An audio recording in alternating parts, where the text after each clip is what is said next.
All right, Deirdre, we're set to go whenever you're ready. Okay. Hello, good afternoon to everyone. Thank you so much for joining us for the special virtual meeting of the Mendocino Historical Review Board. Today is October 5th, 2020. We are doing the meetings via YouTube for those who are watching due to the continuing health orders that are in place. So let's start with the order of agenda. Julia, would you please call roll call for us, please? Sure. Okay, let's start with Board Member Saunders. Here. Board Member Roth. Present. Board Member Kapler. Present. And Chair Lamb. Here. All members are present. Yep. So has everything been properly noticed? Yes, it has. Okay, thank you. So the first item that we have on our agenda is the approval of minutes. So I will start, I think just to be organized about this, I will ask for each board member's comments on each date of the minutes. So let's go ahead and start with December 2nd, 2019. And I realize some of these have already been revised. So board member Sanders was not on the board at the time, so he will not have any comments about this. Board member Kapler, do you have any comments about the December 2nd, 2019 minutes? No, I don't have any comments. Vice Chair Roth? No comments, thank you. Okay, so we vote to approve those minutes. We'll just do all of them all at once with one vote if that's the easiest. So that's totally fine. Okay, great. We're going to move to the January 6th, 2020 meeting minutes for the meeting for January 6th. Also, board member Saunders was not on the board quite yet, so we'll ask for an opinion from board member Kapler. Yes, I have just a few small things here. I noticed that the word baby is still misspelled under denied item 1. Where are we here? Yes, I have that captured on page 3 under the denied components. My apologies. You did correct that at the last meeting, and I missed one of them. I thought I got them all. Well, there are two more under approved item 11. Baby shows up twice there.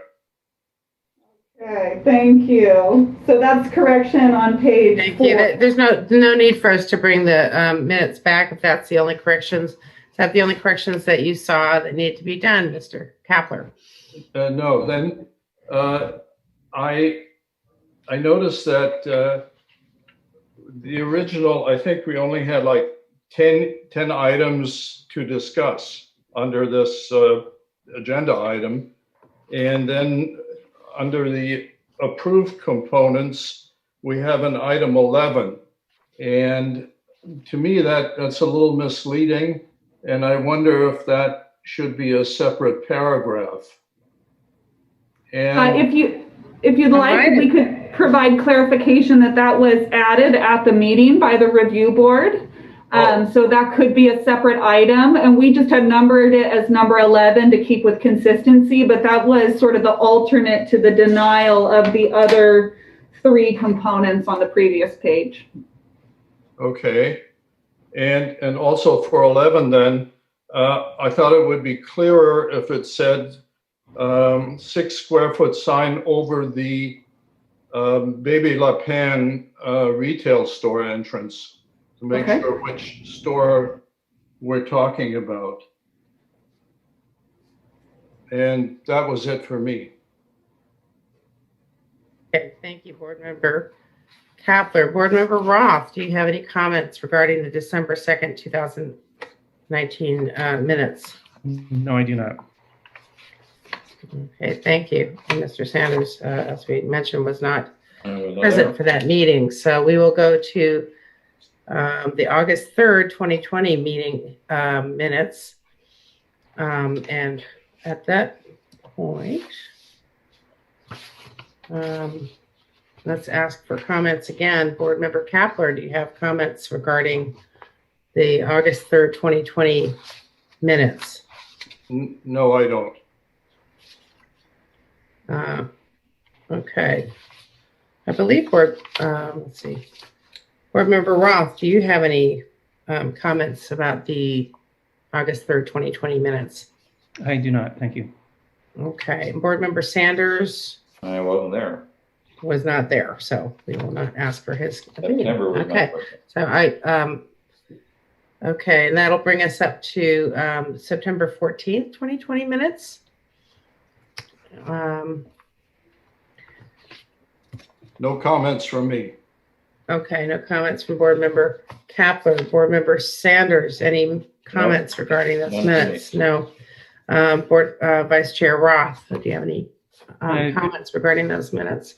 Yeah, I want to say that I've looked at the 4D, and I went back and I looked at the items I'm sorry, I was looking at the July 4D was the approval of the July 20 minutes. We made a couple correction comments on that, and I went back to see the minutes that were posted. And thank you, Julia, for fixing those two Julia. items. Yes.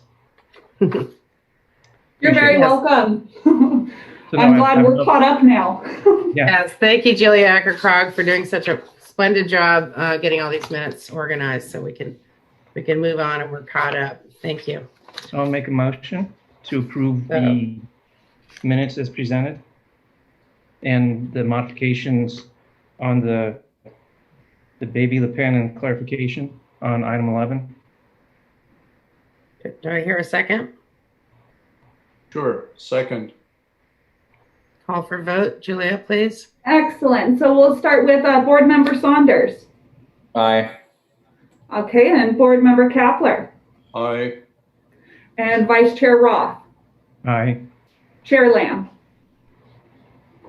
So with that, the motion carries unanimously, 4-0, with all 4 sets of minutes approved with modifications to the January 6th, 2020 minutes. Thank you. Thank you for all your hard work.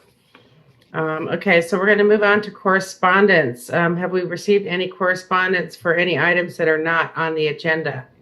No, we have not. Okay, thank you. Report from Chair, I'm going to add again that we're always looking to add board members who live in the historical district. So if there's anyone out there who knows someone who lives in the area and is interested in joining the board would love to have you on it. So at this point, we are going to move on to public expression. Is there anyone holding for a telecomment for public expression? No, we had no requests for telecomment under public expression, but we do under the agenda items. Thank you. Consent calendar. I'm going to go ahead and move item 9B up to the consent calendar. It was an oversight on staff's part to not have the sign as a consent item. So the item that we are going to be looking at is MHRB 2020-0011. It's a sign with the applicant Angela Burdick for a double-faced painted wooden sign. So what we have been doing with signs is having them as a consent item unless the board has some kind of concerns regarding the sign, in which case the item gets pulled off the calendar and is discussed. So at this point, I'm going to ask for call for vote. Does that make sense to everyone? Mm-hmm. Okay, so Julia, do you want to call for a vote for? First, I need to have a motion from someone to approve the consent calendar. In a second. I'd like to have a motion from board member from some board members, Sanders, Kapler, or Roth, to approve this item as a consent item. And in the future, signs will be as a consent item. Does anyone like to make that motion? Ian, I believe you're muted at this point.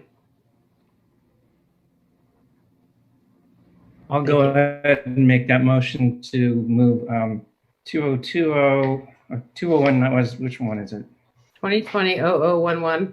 0011 to consent as, yes. Do I hear a second for that? Second. Okay, Julia, please call for vote. Okay, so we'll start with Board Member Saunders. Aye. Board Member Kapler. Aye. Board Member Roth. I think that was a yes, but I didn't quite hear you. Aye. Thank you. And Chair Lamb. Aye. Thank you. So that has been moved to the consent calendar. Okay, so now we are going to vote on this sign, correct? Now that it's been moved Correct. to the consent? Okay. So does anyone have any discussion or about this regarding the sign, any of the board members or? No. No. Okay, so I'd like to just go ahead and call for a vote. Julia? Okay, again, I'll need a motion from Actually, we need a motion. You're correct. Sorry. Okay, so sorry. Okay, so would someone like to make a Consent calendar? motion regarding this consent item on the calendar? Motion to approve the consent calendar. Thank you, Board Member Roth. Second. Thank you, Board Member Kapler. All right, now we'll do our vote here. So Board Member Saunders. Aye. Board Member Kapler. Aye. Board Member Roth. And Aye. there we go. Now I heard you. Okay, and Chair Lamb. Aye. Okay, excellent. The motion carries unanimously. So with that, MHRB 2020-0011 for the Nahara Healing Arts sign is approved. Thank you. So we're going to move on to item 9A, which is case number MHRB 2020-0010. The owner is Mendocino Hotels and the applicant is Jay Devdar. I'd like to ask staff if staff has something prepared for staff notes. Juliana Cherry. You're still muted, by the way. Thank you. Hello, good afternoon. Juliana Cherry, planner with Planning and Building Services. Before the review board is a request MHRB 2020-0010 from the Mendocino Hotels, and Kelly Grimes is the applicant's agent. Here, the hotels have a whole bunch of buildings, and one of them has, they want to put an ADA ramp to the entrance. And so you'll see on the site plan that they're proposing, this is page A4 of the staff report, and their conference room, they're proposing to install a ADA ramp, which will involve some alterations to the front porch. And then they'd like to make the railings appear similar to what you see on the front porch. Staff is recommending a couple of conditions with this project. That outdoor lighting be shielded. This is a standard requirement within the district that that lights be shielded so that the lights directed downward. Just a reminder on that to property owners about their exterior lighting. Another condition, all new and repaired pathways shall be constructed using materials that match the existing aggregate concrete paths on site. They are proposing aggregate concrete. It is a type of pathway that already exists on site, and I think they selected this material because of past review board actions. And then condition 10, all handrails and guardrails shall be constructed of redwood and copper materials. Colors and reveals shall be similar to the existing materials and finishes on site. And that's really shown also in the drawings that the applicant's agent prepared. And you'll see those on page A5 of the staff report. I'm available if you have any questions. Thank you very much. Very much, Juliana.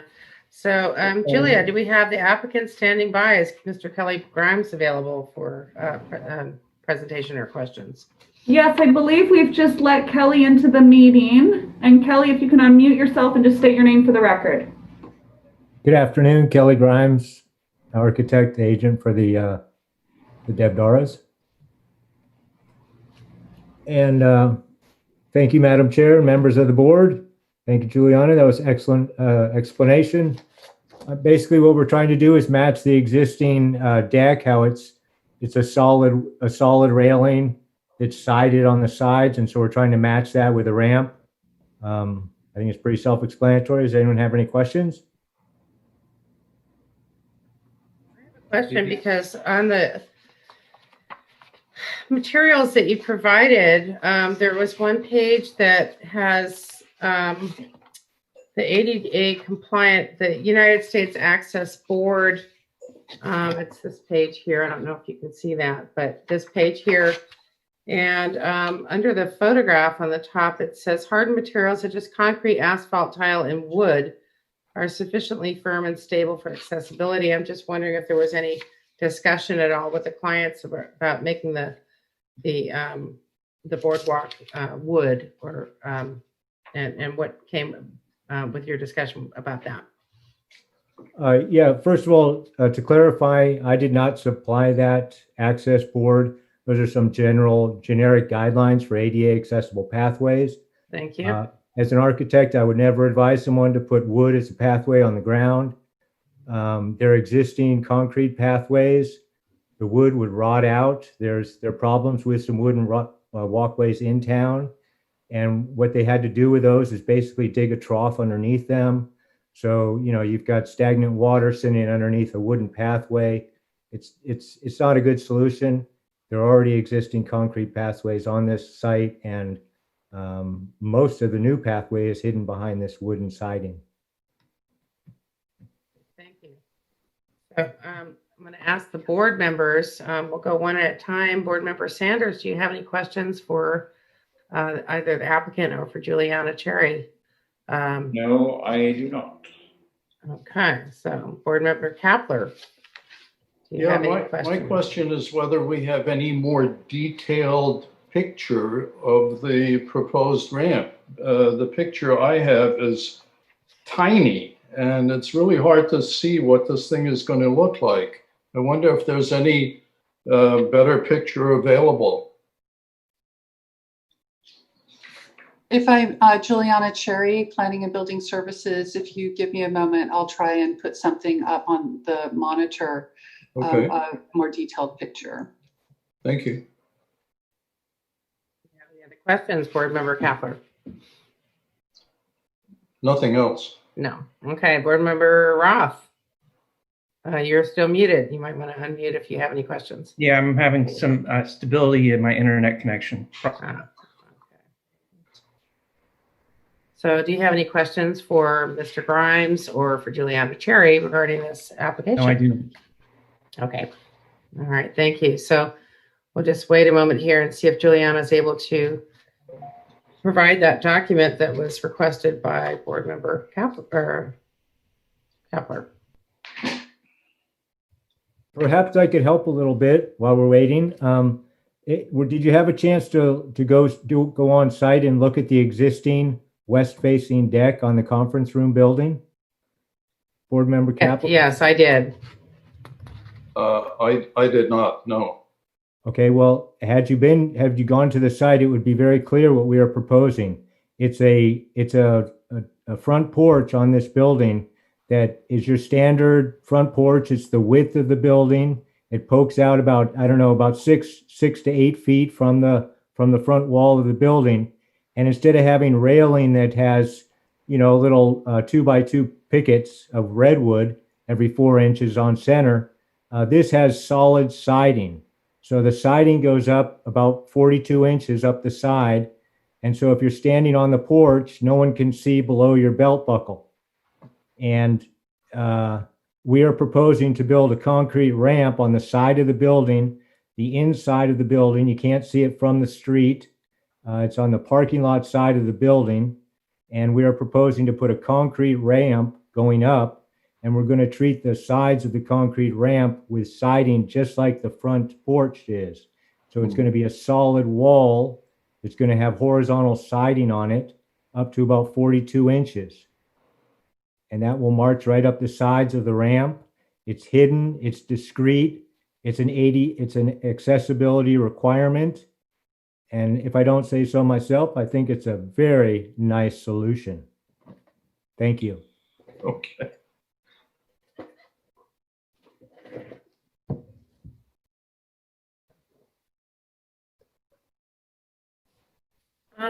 So I will say I don't have any problem with this application. I feel that it's always a good thing to add on for ADA compliancy, and it does match what the existing building and surrounding areas have, in my opinion. And I've walked through there many, many times.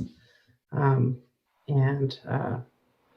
I don't have any comments regarding this application. I think it's good. I think it's well designed. If I may, Juliana Madam Cherry, Chair. Planning and Building Services, through the chair, respond to Member Kapler's request. I have begun sharing screens, so hopefully you can see the elevation views that Mr. Grimes has prepared. In the upper left-hand corner, you can see a side view of the building with the proposed handrails, and it's kind of like a switchback up to the patio. Mm-hmm. And just to the right, in the upper right-hand corner, you can see a front view of the ramp going up with the railing around it. And then it continues up to the deck. So as Mr. Grimes just recently said, the aggregate cement would be completely obscured. Here in the center of the screen, you can see the route of the ADA ramp, and it would be completely obscured by the solid hand railing that's proposed. I have twice done an extensive site view at this facility, this hotel, and there's aggregate cement pathways throughout the hotel. So what's proposed is consistent with the types of pathways that are on the hotel grounds. Can you see this very well on the screen? It came out very nice. Yes, we Yeah, can see that's it loud much and better. clear. Yeah. Thank you. Sure. Okay, so if no one has any other questions, we'll bring it back for conversation from the board. So board members. If I may, as a point of order, do you want Sure. to first inquire about public comment before you close? Oh, yes, I thought we had.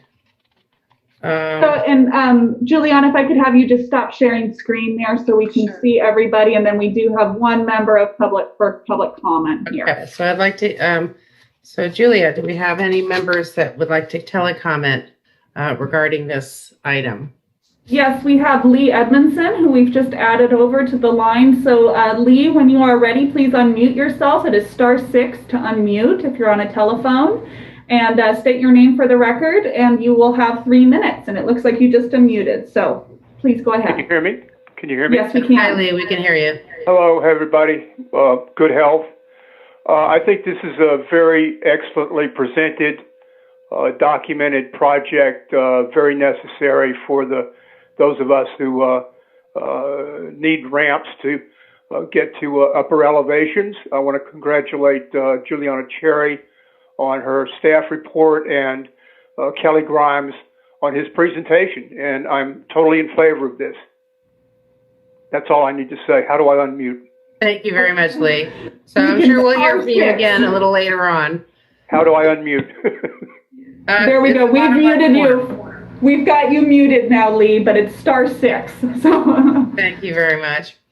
Okay, so we've heard from the staff, and we've heard from the applicant, and we've heard telecomment. So we'll bring the discussion back to the board. So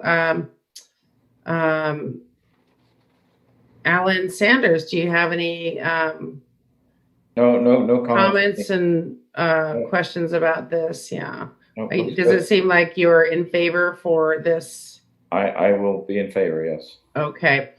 Board Member Kapler, what are your feelings about this project? No, I don't have any problems with it either. I can support it. Vice Chair Roth, may I ask your opinion from your standpoint regarding this project? Where is Board Member Roth? I think we might have lost think him. it's well executed. I think it works in well with the rest of the design. There. Okay, thank you. Yeah, you're sort of fading in and out a little bit, but there you are. So thank you. Yes, we can hear you, but you're going in and out. No, it's just yeah. I understand. My connection's unstable. Great. Sorry. Okay, thank you. I'm trying to fix it, but we'll work on it after the meeting. Okay, so let's see if we can get through this meeting here. So let's ask, since Board Member Roth is sort of fading in and out, would Board Member Sanders or Board Member Kapler like to make a motion to regarding this item? Sure. I'll make a motion to approve MHRB item 2020-0010, subject to the conditions outlined in the staff report. And I'll second that.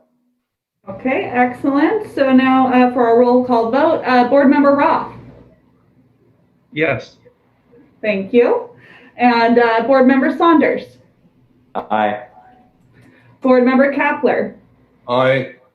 And Chair Lamb. Aye. So with that, the motion carries and the project is approved with conditions as detailed in the staff report. Thank you very much. And thank you, Kelly, for presenting this so well. Thank you. Okay, so we're going to move on to MHRB 2020-0012. The applicant is Anthony Graham, and it's for Patterson's Pub in Mendocino. So may I ask Staff Juliana Cherry, would you like to make a presentation regarding staff notes regarding this item?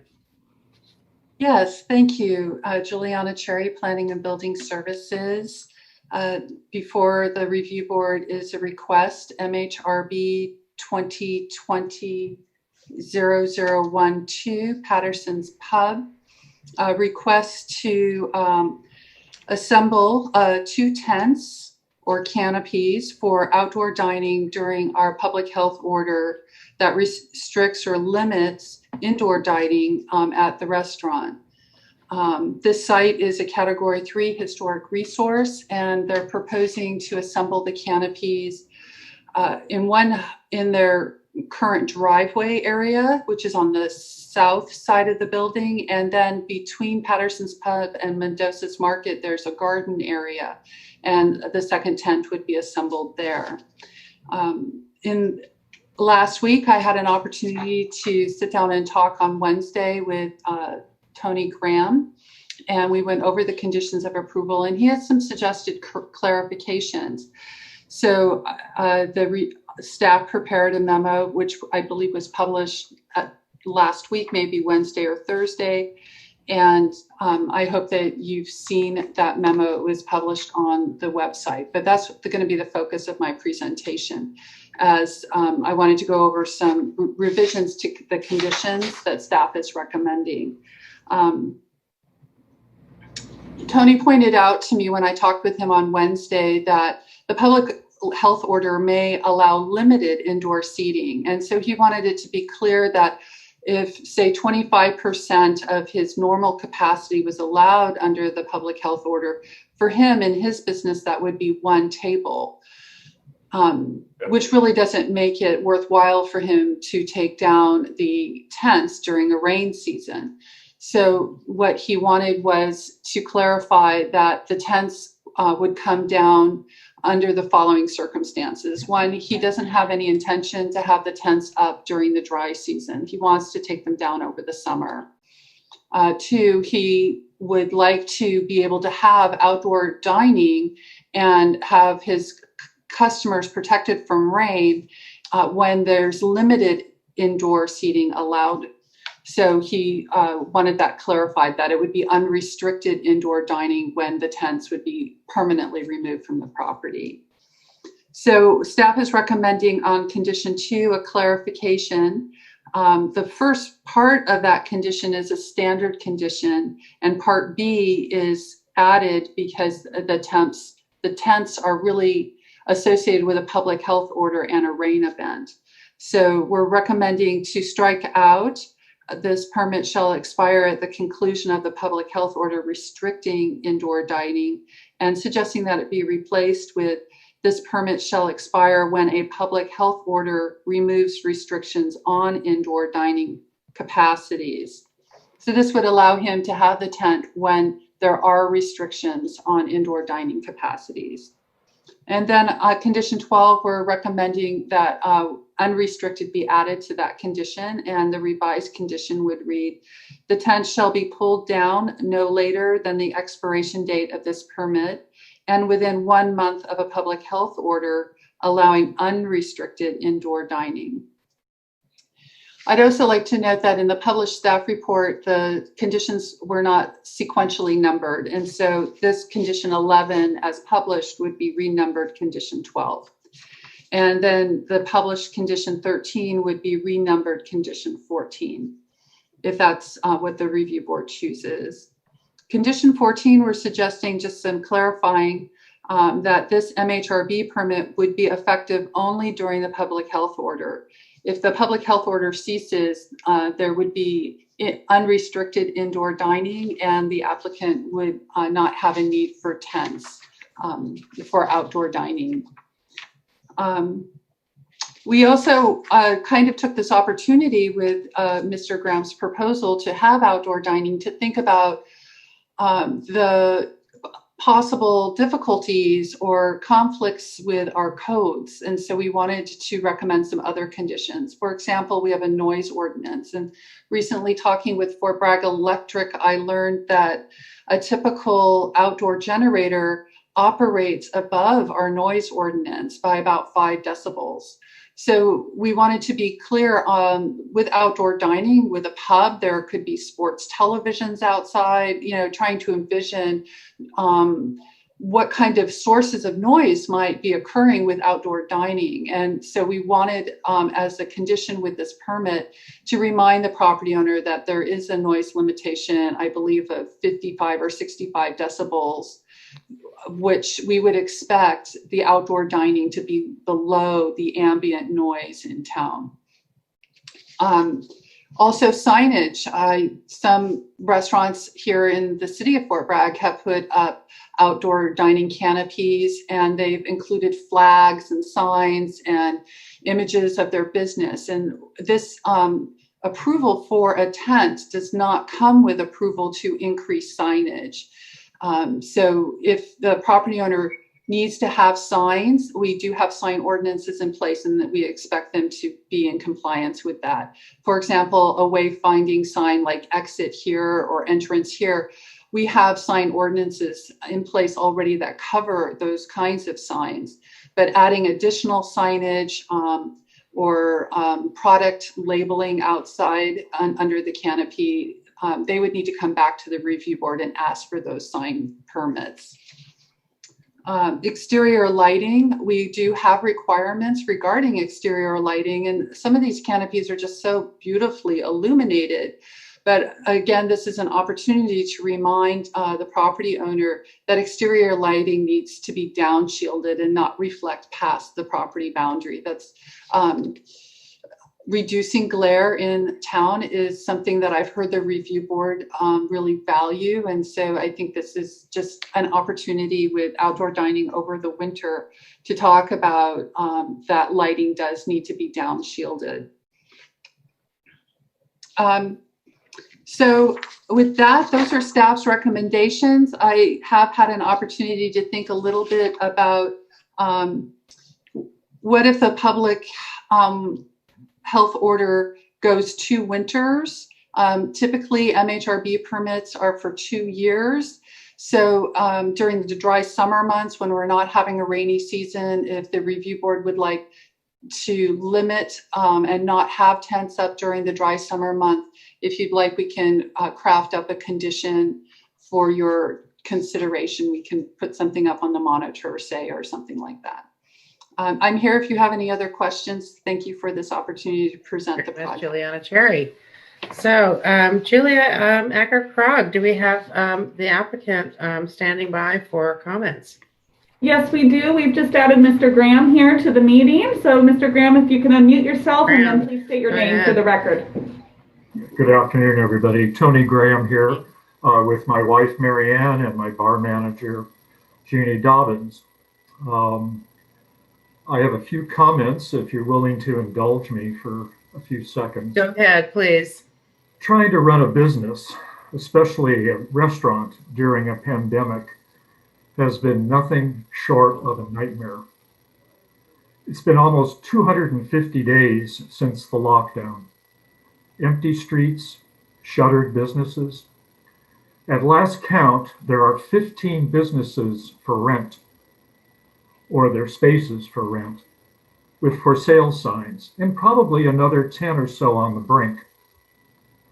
Somehow a handful of restaurants found a way to stay open, and I congratulate them. We all know who they are. It's been a struggle for them. This is a lesson on how to reinvent a business while on a moving roller coaster. The bottom line is we are surviving with outside patio dining, but we won't once it starts raining. My plan is to erect a canopy over the grass area between the pub and Harvest Market, and a second canopy over my driveway. These are not permanent canopies, but just for the rainy season. There is no feasible way to have inside dining, especially if the county, like other counties, restricts me to 25% occupancy. That's one table. I only have 4 to begin with.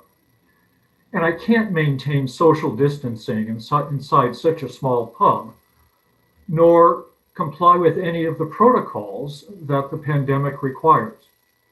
I've met with Juliana and Brent Schultz via phone and email, and we worked out the conditions for these 2 canopies, which are contained as modified in Juliana's memo of October 5th. On another note, I understand that the Board of Supervisors and Brent Schultz are considering an emergency ordinance at their October 20th meeting to allow for temporary structures and other modifications resulting from the COVID lockdown.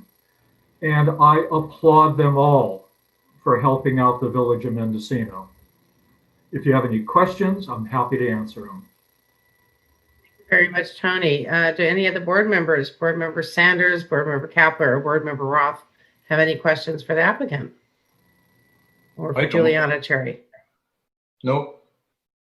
No, thank you. No.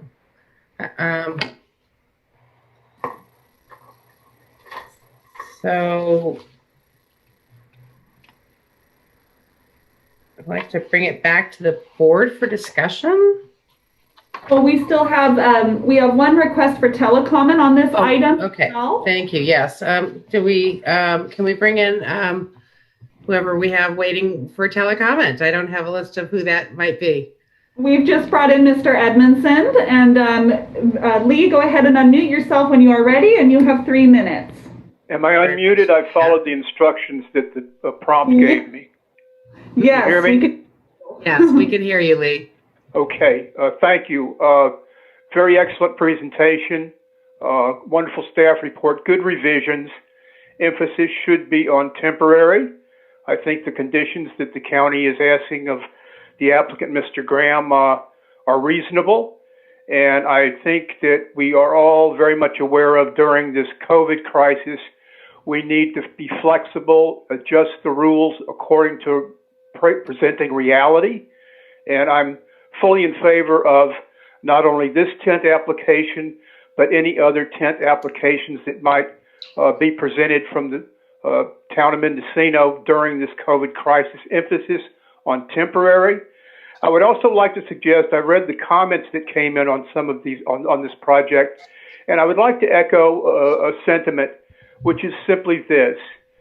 In this time of travail, I think it would be the better part of wisdom and sensitivity for the county to waive all MHRB fees for the erection of tents within the historic district of Mendocino. I'm fully in favor of this project, and I eat out as often as I can just to keep my friends in business. Thank you for your work, fellas and ladies and gentlemen. And that's all I have to say. I fully support Very this much, project. Lee Edmondson. We appreciate your comments. Thank you for calling in, and I'm sure you'll stand by if you have more comments, and we'll recognize you when that comes up.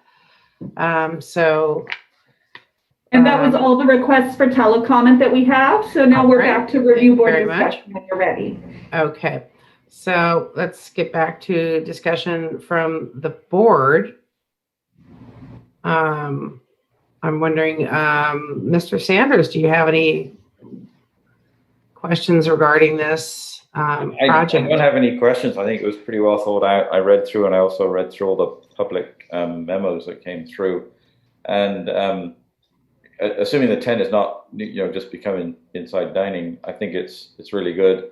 I would also, and I don't understand the finances. I haven't been around enough, but if we have money to spend to help businesses, I think waiving the fee would be an excellent idea if we can do it. I don't know if we can do it, whether we can afford it, but I would be behind that, assuming it's financially acceptable to the city. And if I may, actually the only authority with the ability to waive fees is the Board of Supervisors. So the urgency ordinance that I believe was mentioned by Mr. Graham, that might be a topic of discussion at the Board of Supervisors meeting on October 20th. Okay. Well, if we have any way of encouraging them, I would like to encourage them. Let me put it that way. Thank you. I'm going to be addressing that when it gets to my comments. Okay. Yeah. So, Board Member Kapler, do you have any comments to make regarding this application? Some discussion between us board members, things that you were thinking about. No, I'm basically in favor of this application. I have the same comment that Alan made. We received several letters that mention that we should be waiving fees and we should be allowing all restaurants in town to put up tents. That's great, but it's just not within our purview to do that. I think that is up to the Board of Supervisors. And that's all I have on this. Thank you, Mr. Kapler. Mr. Roth, Vice Chair Roth, do you have some comments to make here? I echo everything else that has been said thus far. We need all the businesses to be able to survive, to keep us going. And I know as an inn how important it is to have other supporting businesses. So whatever we can do to help out and make it so that they can get through the stretch, I'm totally in favor for. Okay, thank you, Mr. Kapler. So, Mr. Roth. Let me start off by saying that I had a conversation earlier this afternoon with Supervisor Ted Williams. That emergency ordinance is in fact to have all the fees waived for tents to be erected, and it will be an over-the-counter permit. Now, Mendocino Historic Review Board does not have any purview over fees. However, the Board of Supervisors is working, I believe, with Brent Schultz on that to have it as an over-the-counter permit. Mr. Graham, who is the applicant, was told this, and he decided that he would rather move forward now. The rains are coming, and he didn't want to have take any chance on that. So that being said, I did make another call to the next door neighbor who has Big River Realty, who is in favor of whatever we can do to help the restaurants and the second tent on the driveway. He does not have a problem with it, David Coddington. I agree. I think that tents for every business in town, as well as lighting and heating, is necessary. I appreciate Juliana Cherry's research into the noise ordinance of it being 55 to 65 degrees decibel. It didn't even occur to me when I was reading this application that somebody might put television sets outside in the tent or what have you. So I appreciate your bringing that to the attention of the applicant to comply within that. as well as the no signage increased. I feel like these are unusual times and they call for unusual measures. The one thing that I would like to recommend is I feel that to have a permit that's in place for 2 years, depending on if the health order is revoked,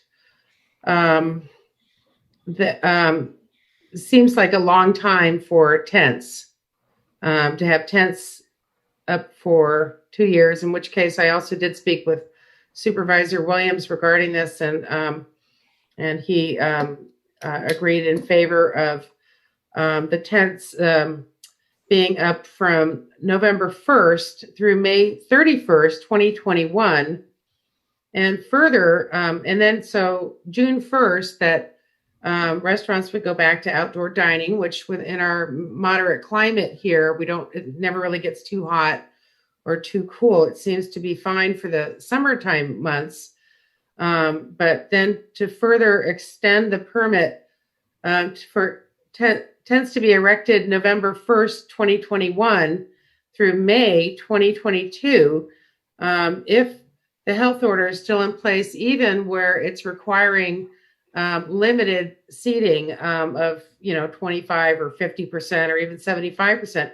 If there's any kind of a limited seating, that the tents would allow to be erected again, and again with no fee to the restaurant owners or applicants. So those are the only comments that I have. And if anyone has anything to discuss with me on that, please feel free to share. Board members, Roth, Kapler, Sanders, no. Okay, so I'm hoping that someone makes a motion to approve the permit with it being with certain months that the tents come down. So Board Member Roth, you're still muted, so I don't know if you want to unmute there. Yeah, if you, So, Vice Chair Roth.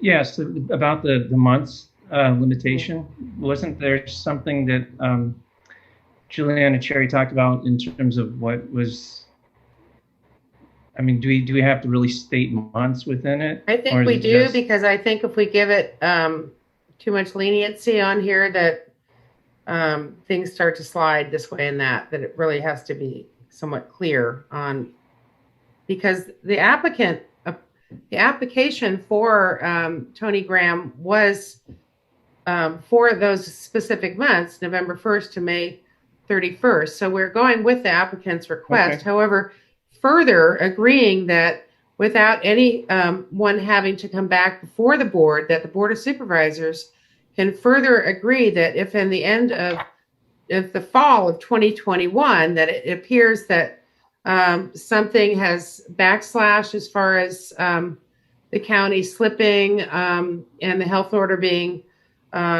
extended again, that the tents can go back up without anyone having to come before the board, the Board of Supervisors. So it's just being clear on that. Yeah, no, I just don't see an application where the applicant has put in a date range. Okay, well, it's on, let me find the page.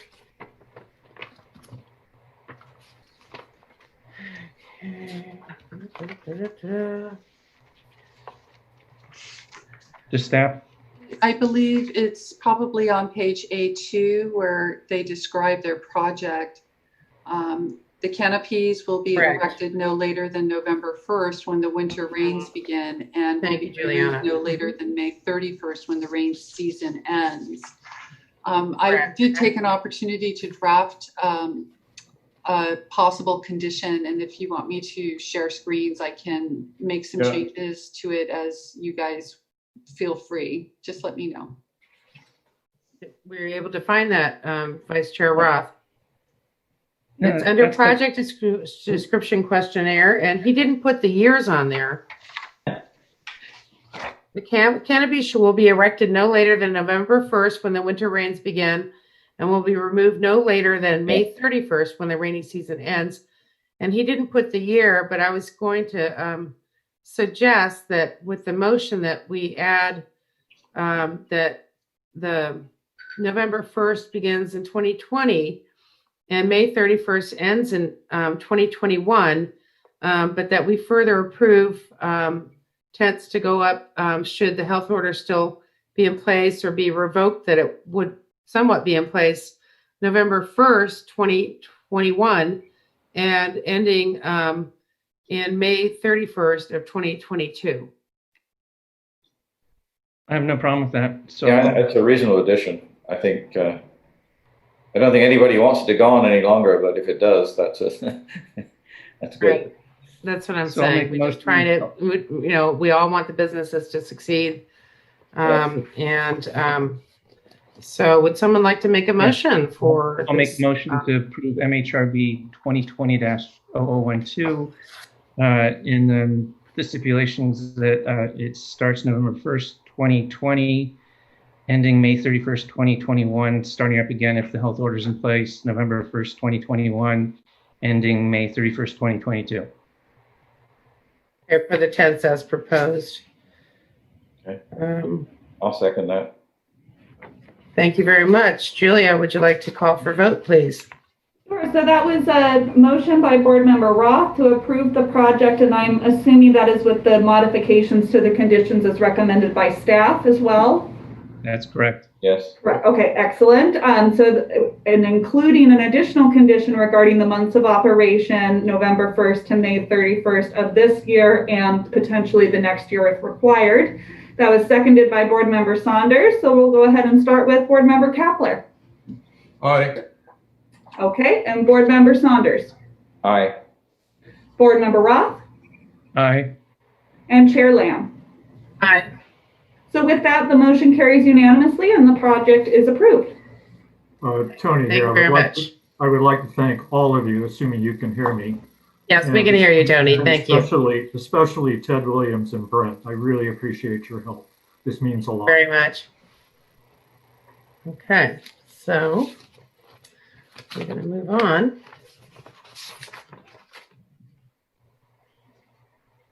Disable talking. And we have item 10, which is discussion and possible action of the letter to the Board of Supervisors regarding membership requirements for the review board. All of us board members got a copy of this letter. And if you would like, I can pull that up on the screen and I can make edits on the screen as we go through the meeting if you like. I'm not sure how to start with this. I have a number of issues with this letter. And so maybe what we should do is just start with board members to see their take on it first. So Board Member Sanders. Yeah, I'm still really absorbing this. I didn't have anything terribly concrete. I was going to wait for the discussion and see how it went, to be quite honest. Okay. I agree, that it's unfortunate there aren't 5 members because of the vote. And I'm still open on the business side of it, and I'm not sure that this really defines it well enough for me at this point. But Okay. Deirdre, why don't you go ahead and make your... Well, thank you. I'm going to let Board Member Kapler give his input regarding this letter before I go ahead. Okay. Let me, first I've got a few small editorial comments. Let me get those out of the way. Okay, thank you very much. Okay. Well, before we do that, maybe we should discuss content, because some of these things might not be even in there to detail into the details such as spelling and things like that. What are you thinking as far as content? Sure. Well, with regard to the experience paragraph, I guess I'm still not sure what the intent of that is. Are we trying to bring somebody from Kelly House on board here? it seemed to me that we're trying to deal with a lack of members and not really adding to the number of members. So I'm not sure if this is really an appropriate paragraph here. I also think that if you have 6 members, which probably isn't ever going to happen, but if it does, then that could lead to more tie votes. So I'm just not sold on the need for that paragraph. On the property owners, business owners paragraph, I'm hoping to listen to the discussion once more. I'm kind of open on that one.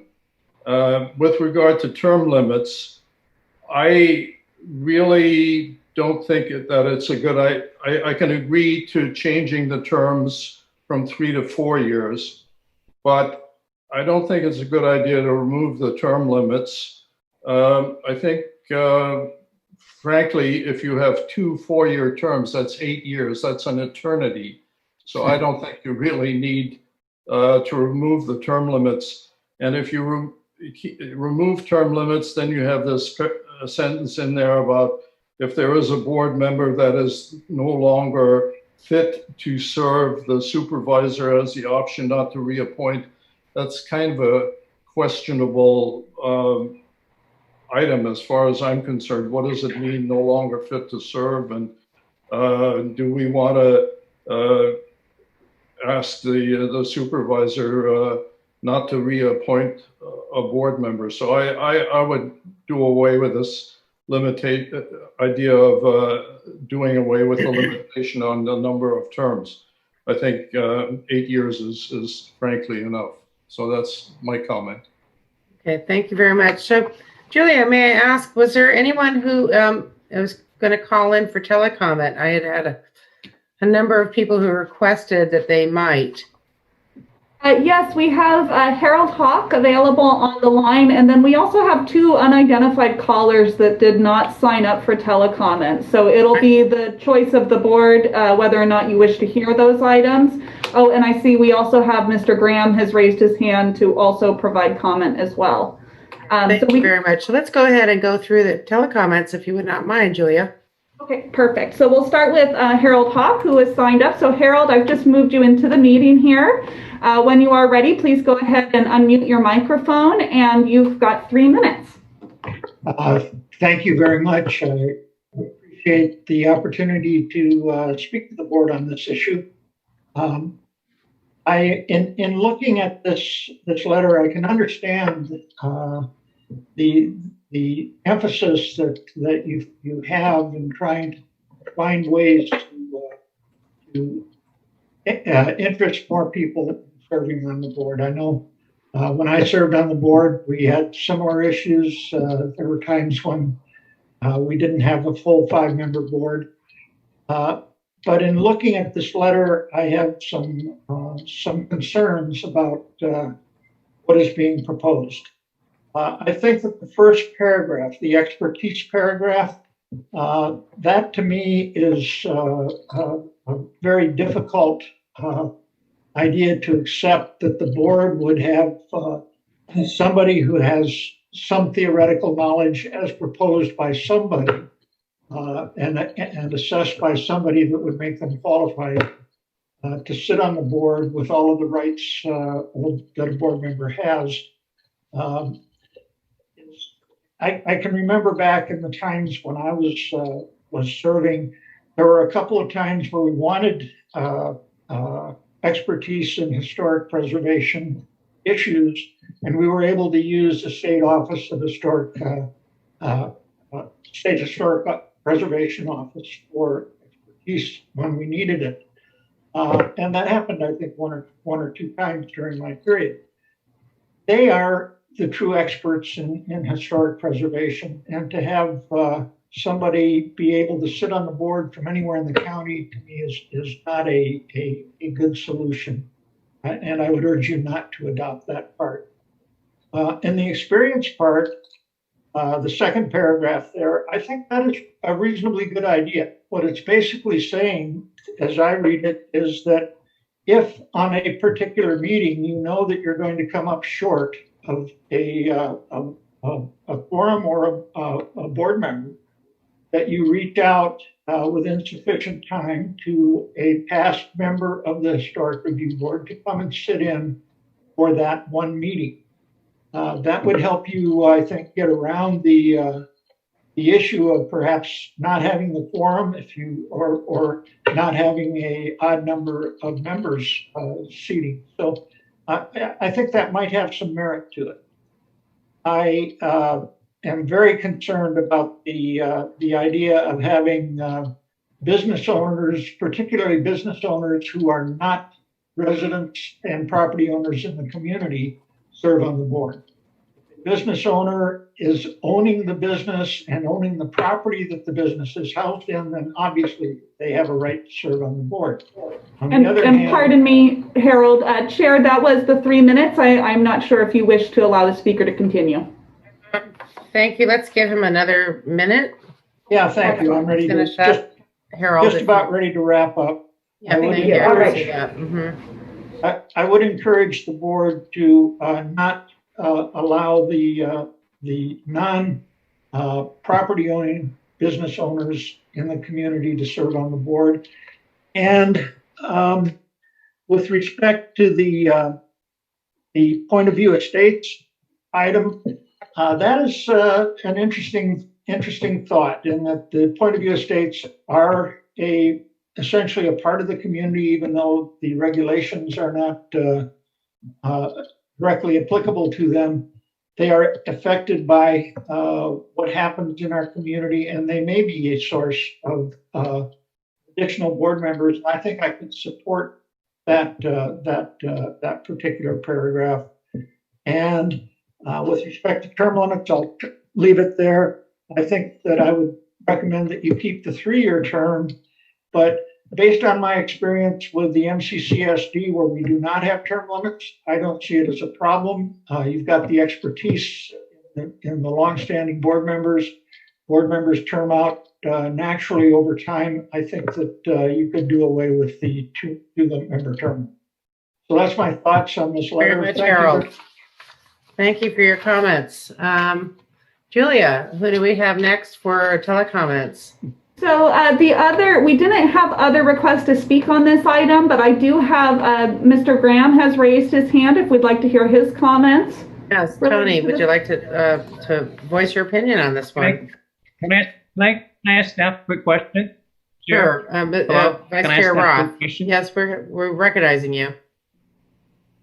Is there a way to call in because of my internet connection?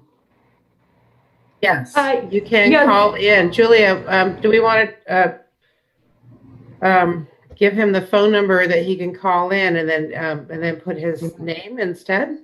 And Mr. Roth, I believe it was on your invite. You should have a link there that should provide a call-in number. Oh, it doesn't? Okay.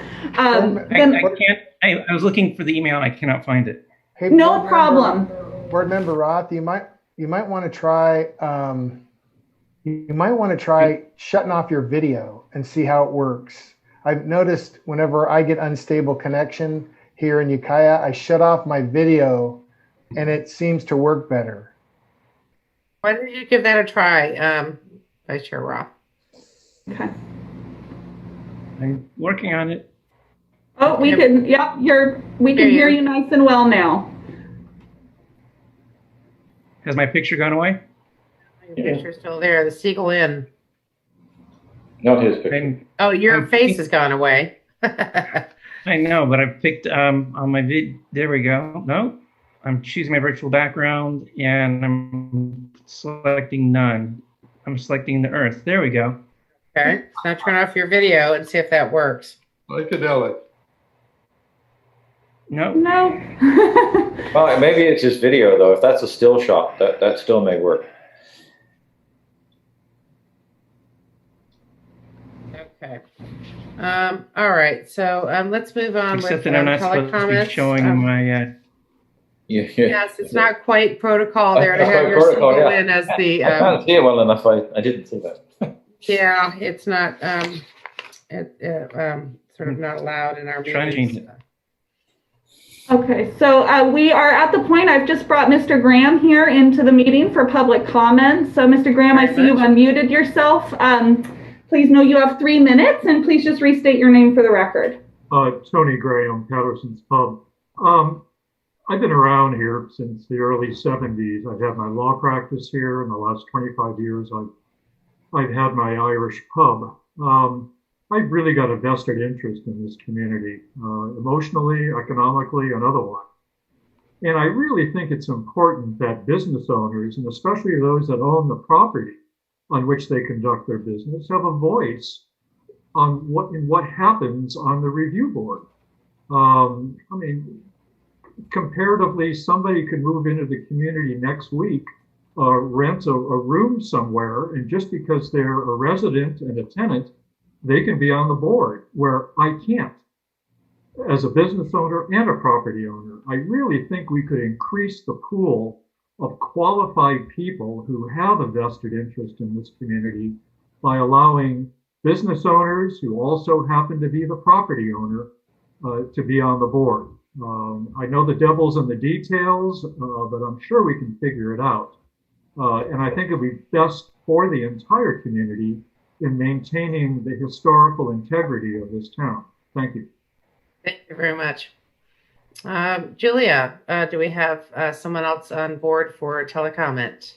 I'm not quite sure, so this is going to be a little interesting. So I'm going to unmute them and then ask them if they're. I believe one might be Ed O'Brien.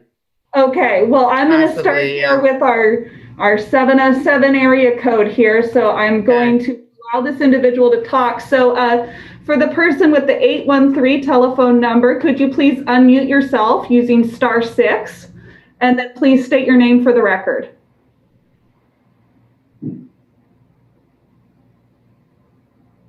And *6 to unmute for the 707-813 number. And okay. So I'm going to try the next one on the list. The other one. Mm-hmm.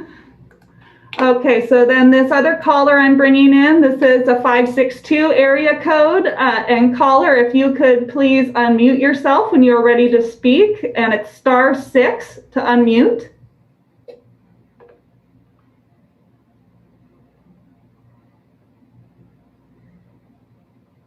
Okay. All right. And I do, well, it looks like this 813 number has unmuted themselves, so I'm going to let them back in. Okay, we'll go back to that one. Mm-hmm. Do we have the 707-813? If you can unmute yourself with a *6.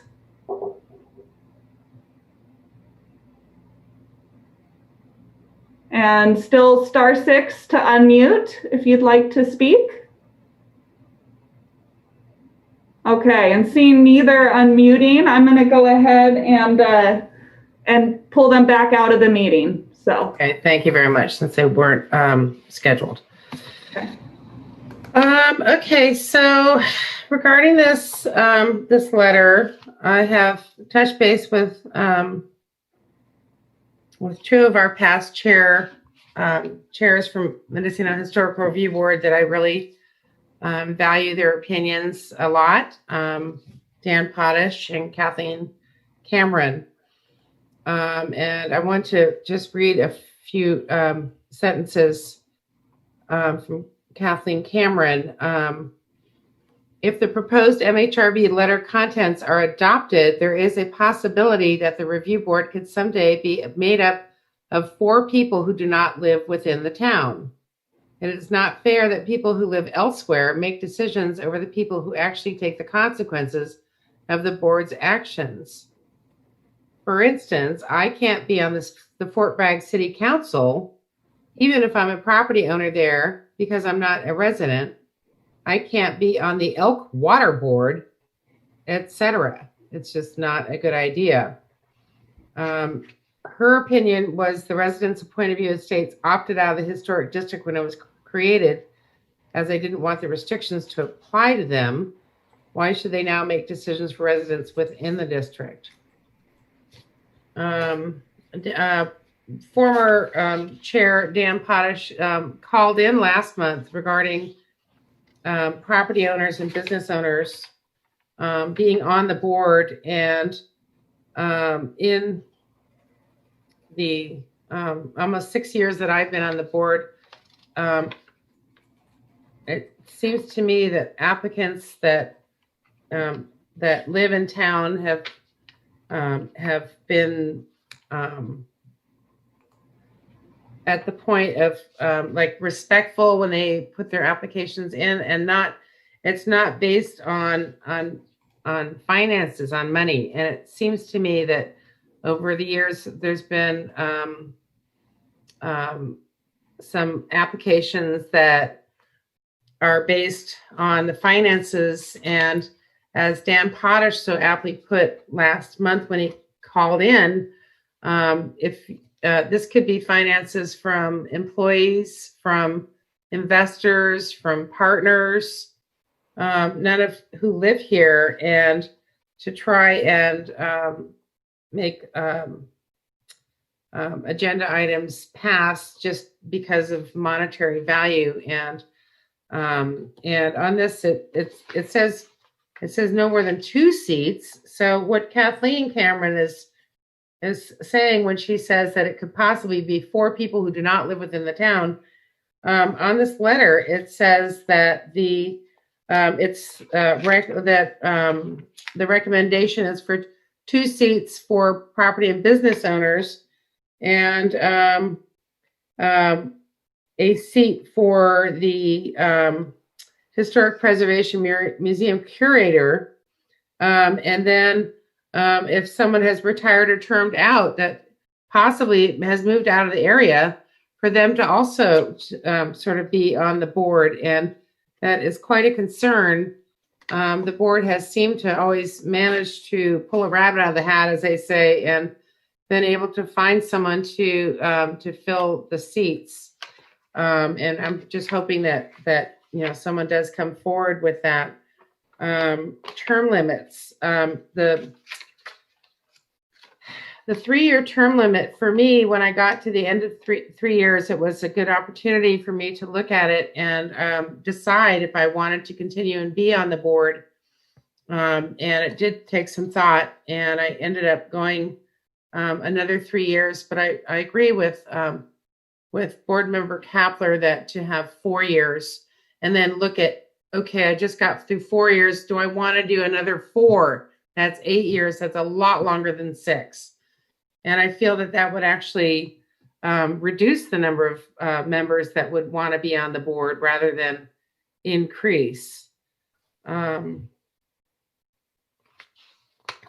the issue that I have with having a prior board member on an as-needed basis, Howard Hawk, that was a good opinion that you voiced calling in. However, my issue with that is if the board member, for one, does not live here and is calling in for Zoom or whatever, I know that eventually meetings will be in person again.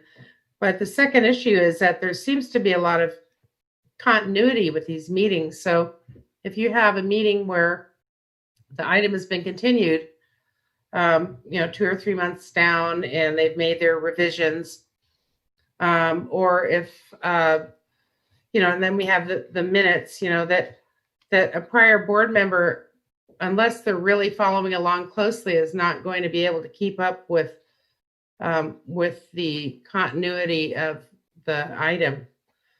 So I think just due to all these questions, I think that this letter to me is not, it's not a letter that I would like to sign or have presented. So, I'll ask the other board members what their feelings are. Let's bring it back to discussion from the board. And Ian, thank you so much for writing it. There were just too many issues for me. Okay. Hello? Yeah. Julia, can you call me on my cell phone and give me the call-in number? Because that just cut out, and again, it's not working so well. I can't. Hello? Yeah, we can hear you, Ian. So, Julia, will you be calling Ian to give him the number to call? Yes, I can do that. I'm sorry. I just realized I was on mute and I was speaking the whole time. I'm so sorry about that. Thank you. Okay, we can try that one again. And Ian, I did just resend you the link to the meeting invite, which should have the call-in number. But if you don't have access to your email, I can always call you on the side here. I have it. I'm just waiting for it to come in. And while I'm doing that, I just want to say that this is not my letter. So, Chair Lamb, I'm not sure why you bypassed me on my thoughts when you called on the other. No, I'm asking you now. This isn't we my started letter. with the other board members, and now it's your turn. Yeah. So this is a letter. Hold on a second. Let me try to call in this way. Telephone. U.S.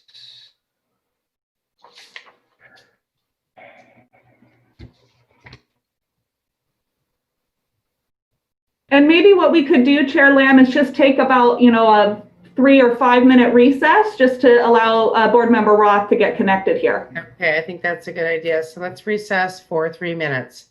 Okay. Okay. Thank you.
Ian, is this you, the 415 number? And it is on mute. He's muted. *6 to unmute. Thank you. Yep, that's you. Okay, perfect. I am going to make sure we get you brought over here. And let me go more.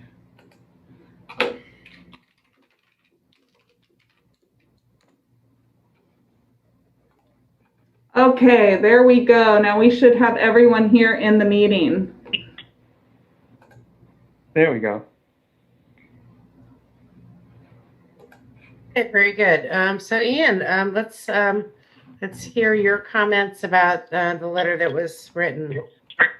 Sure. Like I said, I wanted to just echo that these are not necessarily my thoughts about what it was that was encapsulated everything we discussed back in December, I believe.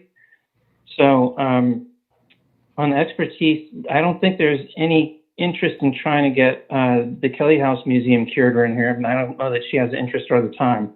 That was just something that we talked about, is if you could get someone who had the expertise to help render a decision. Again, this is just to expand the potential pool of members. The experience, someone, I can't remember when, it might have been Ed O'Brien who said that when we talked about this, I asked him if he would join in, and he said yes, he would. And I think if there's a continuity issue, then that board member can either recuse himself from that or what. But it just, again, trying to add to the pool. And someone who's been on the board knows how it works, so that's a nice. I think it works really well. On the property owners, business owners, we put in could be no more than 2 seats. I'd even go down to 1 seat. But trying to, again, I think that the business owners, even though they may not be residents, still have a huge interest in maintaining the aesthetic of the downtown and the historical preservation of it. Point of view estates, I'm neutral on that. I understand both sides of, they took themselves out, so why should they be in? And the term limits, I would be more than happy to go for keeping the term limits, but expanding the term from 3 to 4. So I'm not sure where that leaves us if we want to.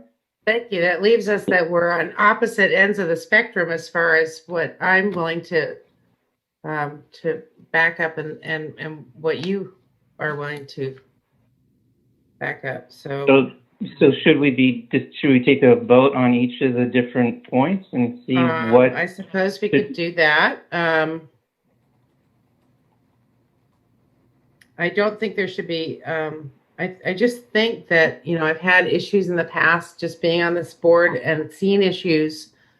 I understand Tony would like to be on the board, but and I understand, I appreciate his calling in his opinion, but business owners are looking at their business interest, and they're not as much looking at the aesthetics. Now, I am a business owner, but I live in town. It's hard. It's a very difficult position to be in, that you have to make decisions for your neighbors or about your neighbors' projects, and trying to be as even-keeled as possible about all that. Although it's more that because if you live here, that you're thinking about trying to make it all fair, but on aesthetics and on architecture, rather than having the basis on, for instance, I really need these tents because otherwise I'm going to go out of business. You know, I understand that these are unusual times, but then, you know, in the past we've had issues with someone who didn't like our decision on signs and came back a month or, you know, 2 later, and it was not pleasant, you know. So I'm not going to advocate having a business owner who doesn't live in town to be on the board. Just from the past experience that I've had being on this board and seeing the difference in their and the way that they want things passed or not.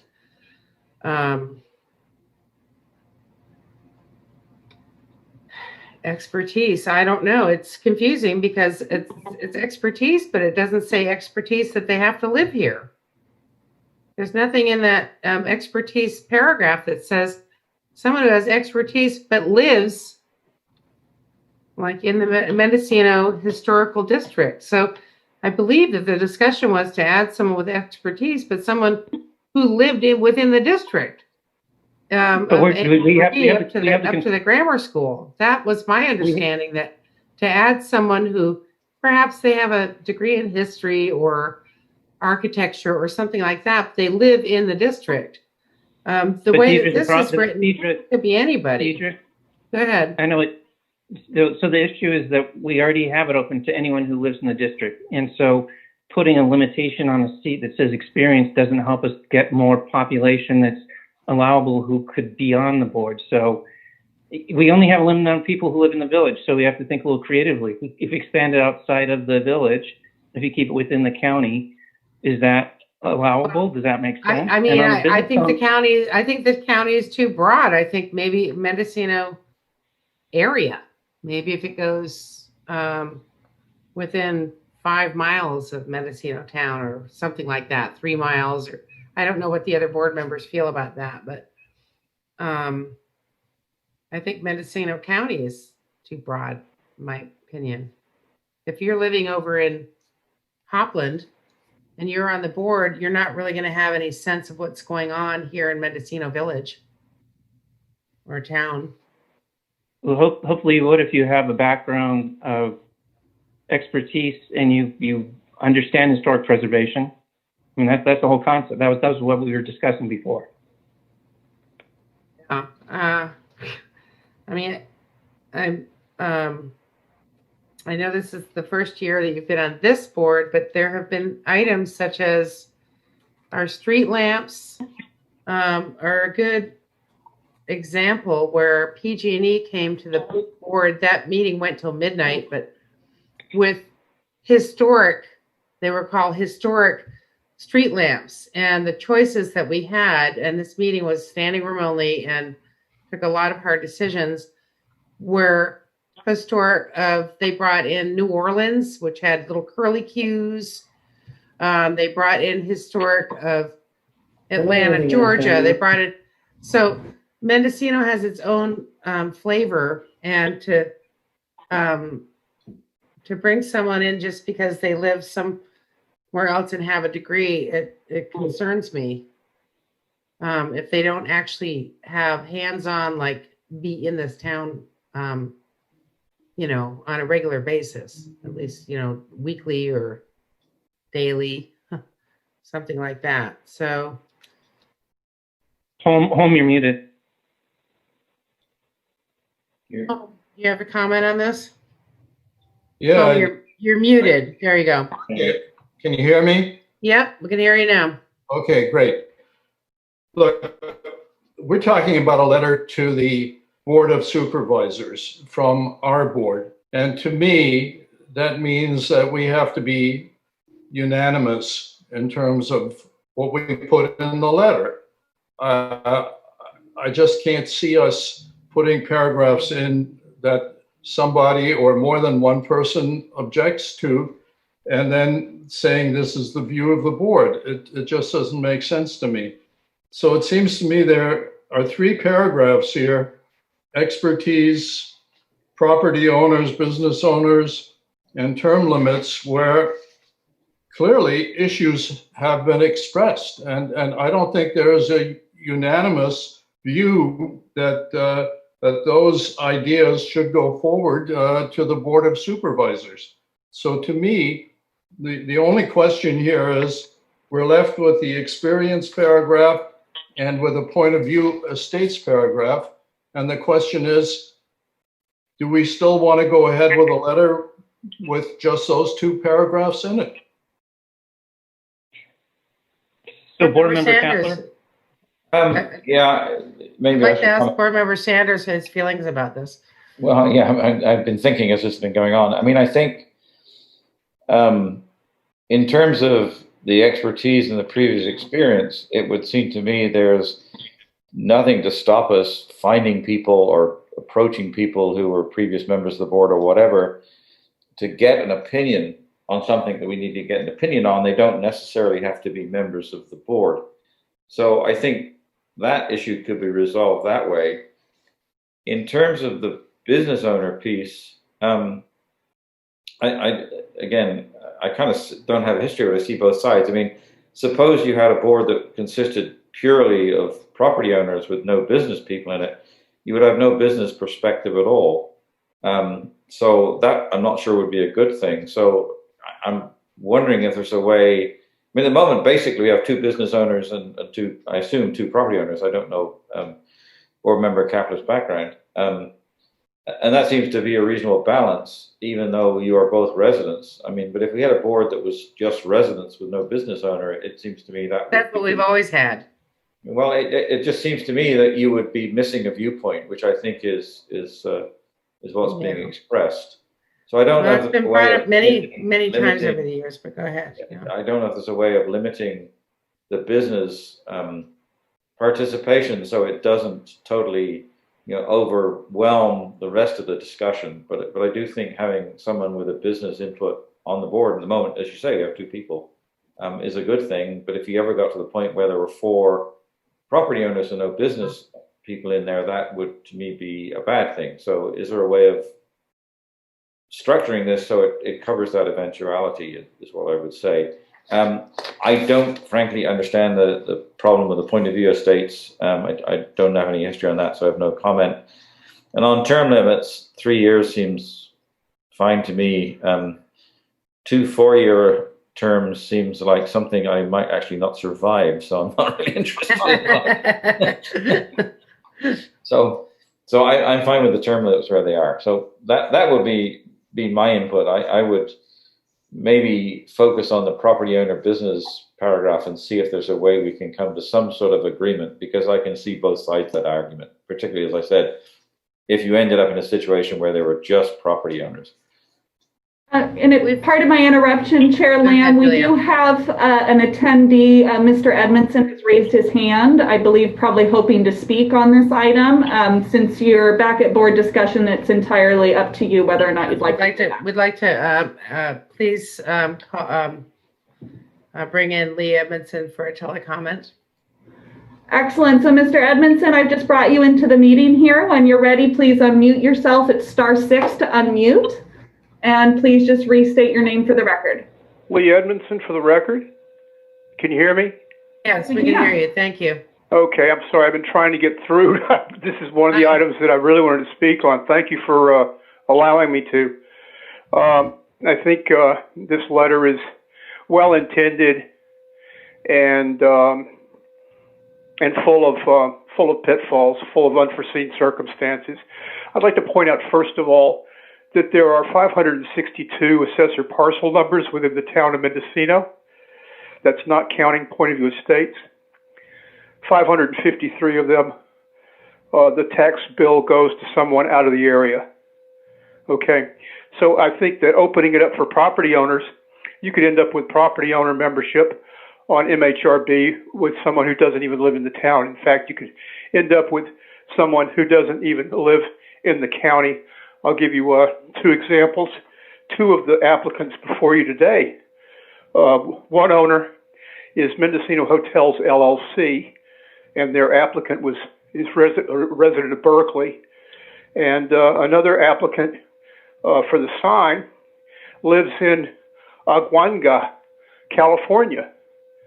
And by the terms of lives in Albion, well, no, he doesn't.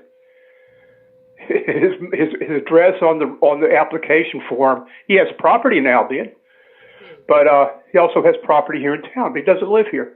Hasn't lived here for several years.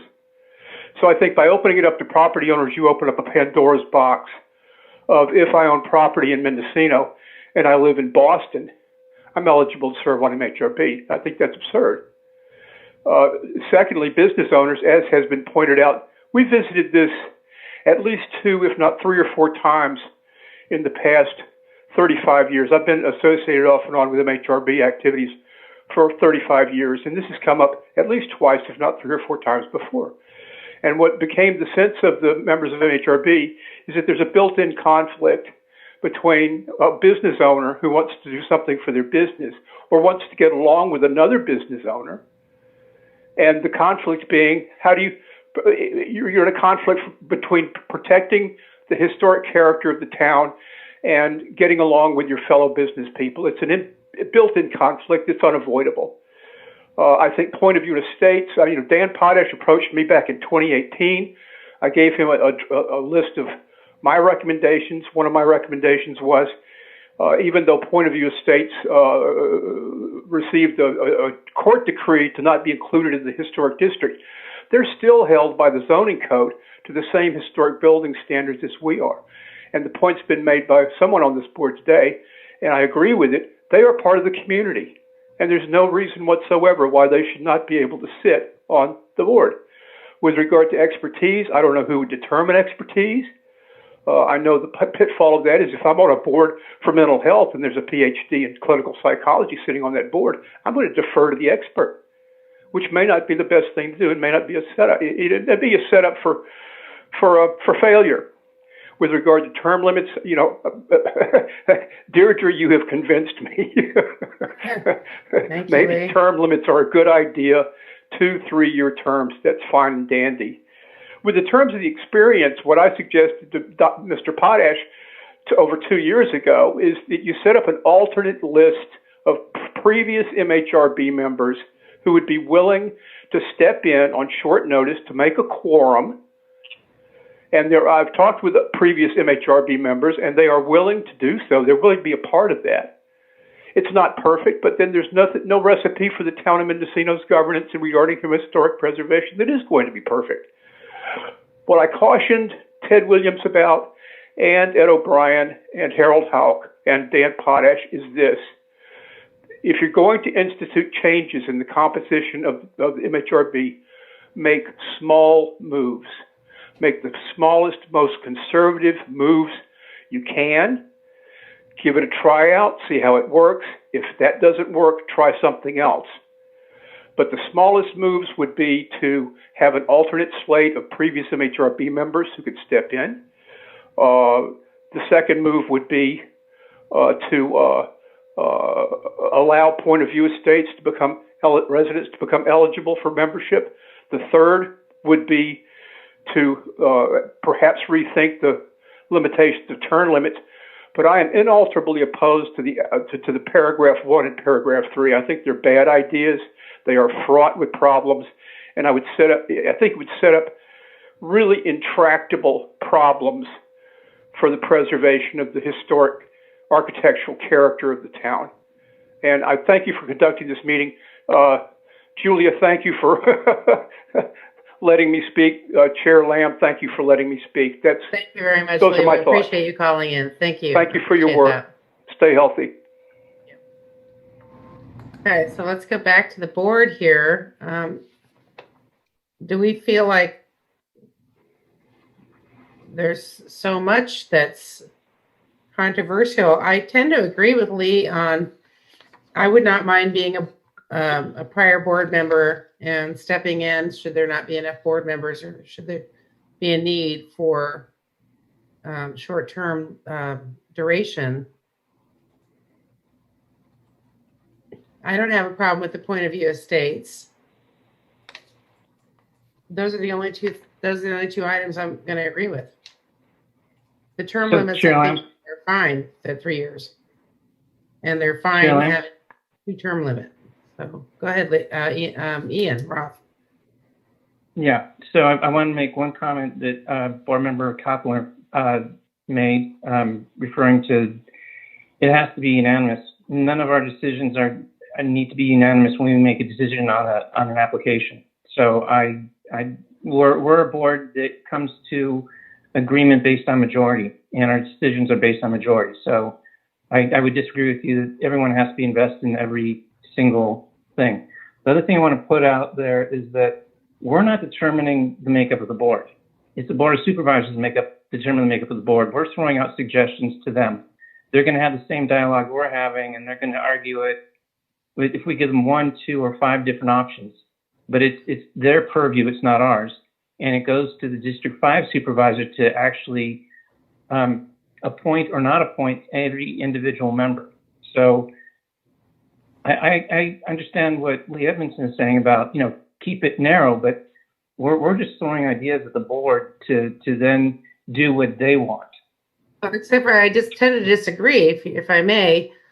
What you're doing is you've put everything in here that you think is a possible, and you want us to sign this and throw it to the Board of Supervisors to make the decision for us. Chair, I'm not doing anything. All I did was I recorded the discussion. I am not throwing everything at them. This letter is not my letter. This is a letter that you all asked me to draft based upon the discussion that we had. So these are not I'm not driving these. I see. Okay, so as per this letter, the only 2 paragraphs I'm in agreement with are experience and point of view estates. And I'm with you, Deirdre. Okay, so Holm and I both agree on those. What do you think, Alan? I don't have any problem with the term limits, and I know nothing about the point of view of the state, so I would go with the majority on that. And okay, so I still think there's that we could possibly work something on the property owners and business owners, but it seems that that's going to be an uphill battle, to say the least. It's been tried before, and over the years that I've been on the board, the only time I've ever had people who have not been polite have been, we'll just put it that way, have been the ones that have been business owners that are looking at it from a monetary standpoint rather than looking at it from an aesthetics standpoint, which is what this board is about. The board is about making sure that the character of the town looks the way it does. It's not based on a decision made by how much it's going to cost or how it's going to affect their employees, their partners, their investors, themselves. As far as it's never been based on money. This board has never been based on money. So I'll just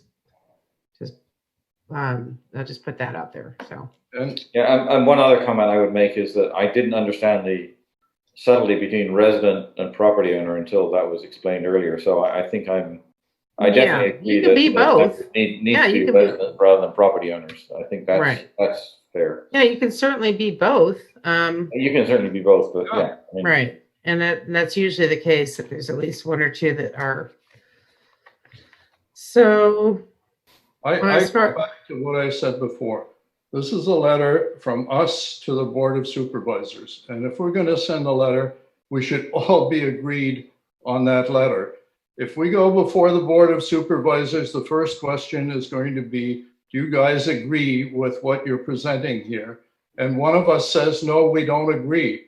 They're going to say, well, come back when you agree on something. This just doesn't make sense to send something forward if we're not all agreed on it. I agree. So what is the recommendation here? To have the letter to shelve it for now? So Chair Lamb, if you wanted to ask what I was interested in, I'd be happy to answer. Yes, Board Member Roth. Thank you. I would support the experience. I would support the point of view of states, and I don't see someone who lives out of town and owns a piece of property. I don't see that as a business. I think we retail restaurants, something like that. So it wouldn't be open to 553 people who live in Boston. So I'm with Alan. I like the balance. I think the perspective is great. I don't think it's about money grabbing. I'm supportive of the business owner property. Well, I wouldn't say property owners. I would call business owners and take the property owners out of there. But that's my thought. So those are the three that I would be happy to back, and I'm happy to support putting the letter forward. And again, we're giving options. I will support a letter going forward, but I'm not gonna recommend the business owners or property owners paragraph. If that comes out and it's just about the experience and the point of view of states, then I'm on board with this letter, same as Board Member Kapler. Right. Okay, I can support that. Okay, so Alan Sanders, could you support that? Yeah, I mean, as I said, I have no background in, so I'm going to go with you guys because you understand that much better. Okay, thank you very much. So Julia, is this something that you would delete the items that or do we need to rewrite this? Well, so what I can do here is I'm just going to share screen here real quick. So here's the letter that was being discussed here, and I'm going to go ahead and scroll go up a little bit because maybe you could add an R into my name too. Yeah. However, yeah. Is it not? Okay. Not a big deal, but it says however, it's DEIR. Oh, I'm sorry. Okay, no problem. There we go. Sorry, just looking for the right spot for it. So I'm going to do track changes here. So we can fill in whatever date you guys come to the conclusion on. So what I've captured here is you're in favor of the experience and the point of view of states. So I'm going to strike expertise, striking property owners, and leaving point of view of states and taking out this term limits section here. Yep, you got it. So were there any other elements? I know Board Member Kapler had some editorial comments. I'm not sure if this would be the appropriate time to go through those. I believe it is. Mr. Kapler, would you like to look at it as it is edited and see if there are still any editorial corrections that you see that need to be made? Yeah, I think there's one in the second paragraph, and I'm talking about the 7th line. I would take out the comma after you all. Perfect. Okay. And then does Does this thing still work the way it's written now? Yeah, I believe so. It just brings it down to asking for two reasons to. Yeah, it's still actions plural, right? So it's about the only other change. Yeah, because there's two. Mhm. Yeah, I guess the rest of it works. Okay. Okay, great. So then, so why don't we plan, Julia, to bring this letter back? Is that what you would do, or would you mail it out to us to sign, or how's that going to happen? Do we digitally sign? Well, so I think if you all are in support of this, what I can do is make it into either a digital signed document or send it and you guys can scan your signatures, sign it and scan your signatures back, and then we'll create a little amalgamized signed letter, something like that. So Either way works for me. Great. Well, I will email it out to the full review board with these edits shown here, and then I'll either have provided you a document signed section on it, or we can do the scan and email back. I just got to see what's easiest. I think DocuSign would probably be the best for board members who are not able to take the same page and scan. We'd have to go in order. Absolutely. So DocuSign, then it'll all be in the right order. Well, I will do that as DocuSign. Okay, very good. Thank you so much, Julia. Excuse me. Yes, go ahead. Okay. Home. Under the experience paragraph we have now, okay, it says similar to the above point. The above point has been deleted. Oh, yeah, okay. Good point. Okay. So now, thank you. I think maybe we just strike similar to the above point. Yeah. Correct. Good catch there, Home. Thank you. Okay, so I am hearing the full agreement of the review board on this letter as written with the revisions as shown on the screen here. If there's any objections, please speak now. And hearing none, then I will be sending out the final copy for signatures. So thank you very much. Okay, thank you very much. Okay, Do we need to take action on that?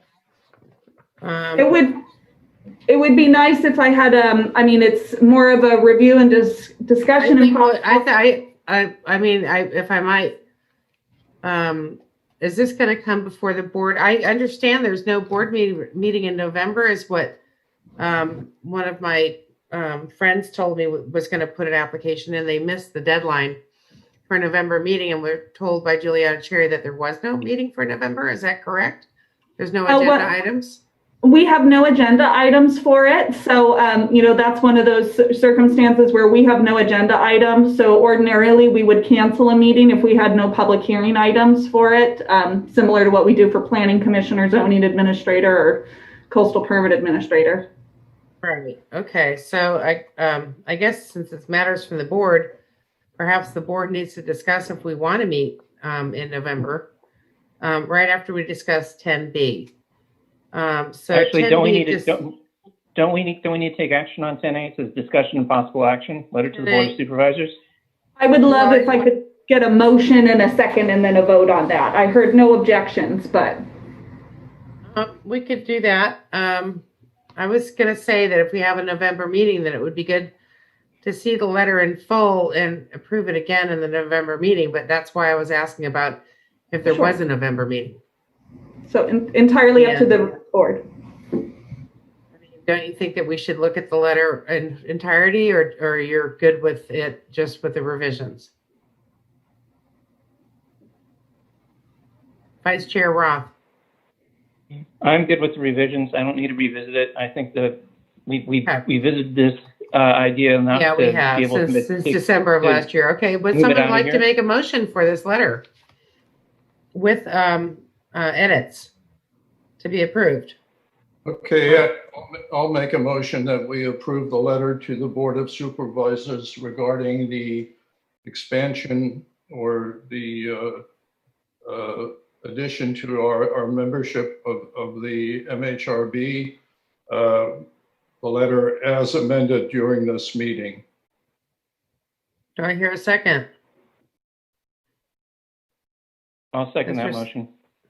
Okay, thank you. That was the Julia, second. please call for a vote. Thank you. So Board Member Saunders, Aye.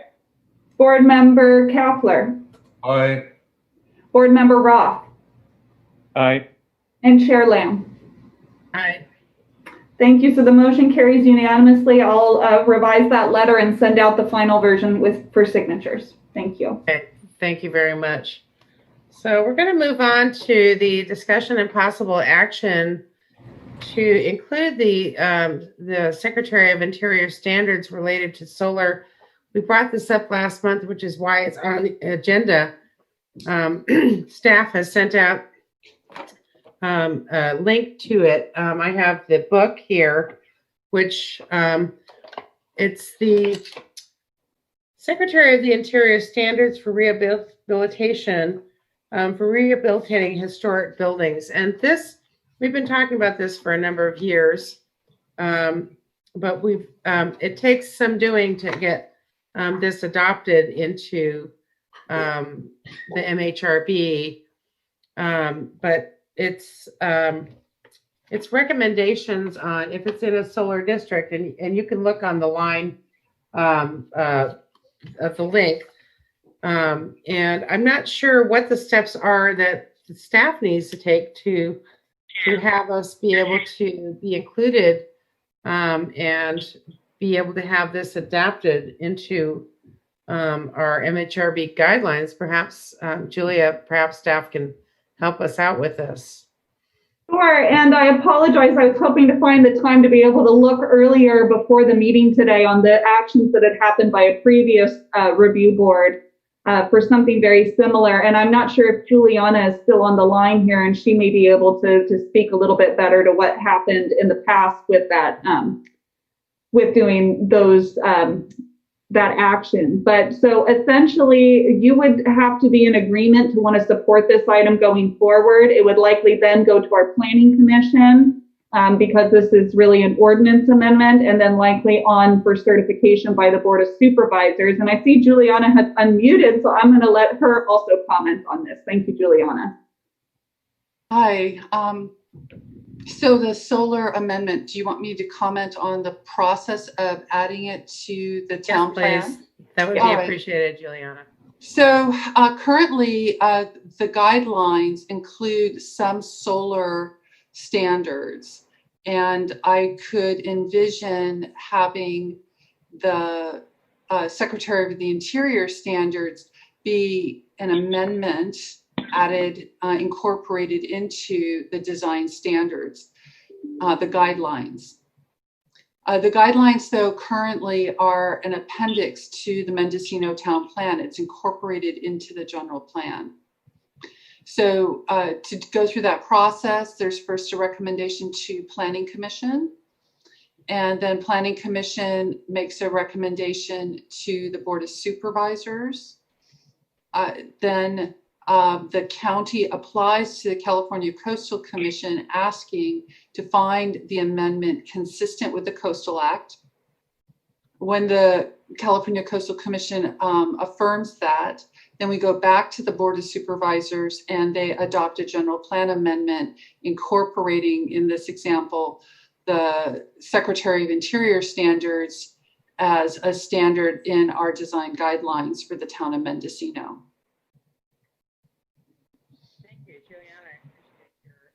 So, and then if I may just add on to that, thank you, Juliana. I just want to add that, you know, we have, and this is limited by government code, we are limited to 4 general plan amendments per calendar year. All of mine are spoken for the next, this rest of 2020 and all of 2021. So the earliest that we could foreseeably have this moving forward would be 2022, very likely.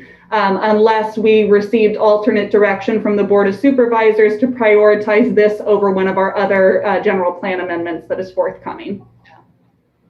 There are, if I may suggest some alternatives, the review board could ask the director to prepare some guidance memos and staff could then follow those guidance memos for the interim, potentially. That's one option. The review board could also come to an agreement regarding the standards that they would like to use in the interim. I think that in the regulations in our chapter 20.760, they talk about other information can be used to help interpret the standards. And one of the ones they specifically call out is a book that is images of historic buildings in town. But it does say other documents can be used. So the Secretary of Interior standards could be another document that the review board voices as something that they'd like to use when they're looking at solar panels. Those are some potential activities that could happen in the interim while we're working towards a general plan amendment. Okay, thank you, Juliana. So let's bring this back to the board for discussion. Alan Sanders, what are your thoughts on this, board member Sanders? So what I haven't really understood, I guess, is what's the problem that we're trying to solve? Because I think that dictates what I say about what comes after. And there's some history here that I'm not sure I understand, I guess, really is what I'm saying. Okay, well, what's happened is we've been talking about adopting these solar, the standards for rehabilitation for maybe, I want to say 4 years, maybe 5. And we keep putting it off and putting it off. And now all of a sudden we've had recently, about 3 months ago, we had an applicant who applied for ground-mounted solar panels in the backyard that were 9 feet tall by 20 feet wide, and he wanted 6 of them in his backyard. And that brought up that, oh, well, we kind of thought that people who moved here and they looked around, they would just see that, oh, yeah, so there's some solar panels on roofs, and that's what we're going to do. And all of a sudden, it came up to be a larger issue when this application came in, and there was no guidelines on how the solar array or system should look to be harmonious with the environment in a historic district. And all of a sudden it became real important to have some kind of guidelines in place because of this application that was unfavorable by at least 14 letters of surrounding neighbors who didn't want to look at those panels who live in the village. So it became clear that it wasn't enough to allow people to just show up here and think that they're going to say, oh, well, this is not going to fit in, or this is. That's the reason why there is a board. So what it does is provides guidelines of the way solar panels would look best in a historic district. And it's not saying that you can't have historic. It's just saying to give priority to it not being as visible, and different guidelines that are within that. But apparently, according to Juliana and Julia, it's quite a long, lengthy process to incorporate that. So what Juliana has just proposed, she has 2 different items, which I think are both very good, is to recommend to the head planner, so that would be Brent Schultz, to agree to the federal interior guidelines to something along that line to be approved now, so that the solar panels have more of a guideline. Right now, there are no guidelines in this historic district. So the problem really is that if somebody comes in and wants to do something that we don't like, we have nothing written down. Exactly. And that's already happened. And that applicant, with all the angry letters, decided to pull the application of the solar part out and continued with the rest of their application. This is not to say that maybe it's going to happen again, because it probably will. So it's so just trying to get something in place that says, yes, you can do solar, but it's got to try and fit in with the historic town as much as possible. I think that's a good solution of Juliana's to have, according to what Julia Krog just said, was that would have to be, in order to be incorporated, would have to be incorporated within the town plan, and they're allowed 4 per annuum. And she already has the 4 taken care of for the rest of this year and all of next year. So we're looking at 2022 to even start that process. So, but in the interim, we could do something where we, as a board, request planner Brent Schultz to be able to look at some guidelines that the board gives to him to approve, so that they're in place for now, but because of that wide gap. And if I may, just one correction to what was said about the 4 general plan amendments per year. It is that the action is taken. You can initiate the general plan amendment sooner, but you just cannot take the final action until you can only take final action 4 times per year. So I just wanted to clarify. So now I understand. I'll make the comment. I like the idea. It seems like something that needs to be done sooner rather than later. So I like Juliana's idea of, and I can't remember the exact details, but there's a way of getting some guidelines that are out there now, and then maybe we start the process that says, yes, we want this embedded in the real planning permission stuff, and that takes a couple of years, but in the interim, you've got something that holds. You can go to when somebody says, I want to do this, how can you stop me, and say, here's something that says you can't do this. I mean, very much. Board Member Kapler, what is your thoughts on this? Well, I know that you've written a letter, which we all got a copy of, so it's quite near and dear to your heart here, the solar issue. Exactly.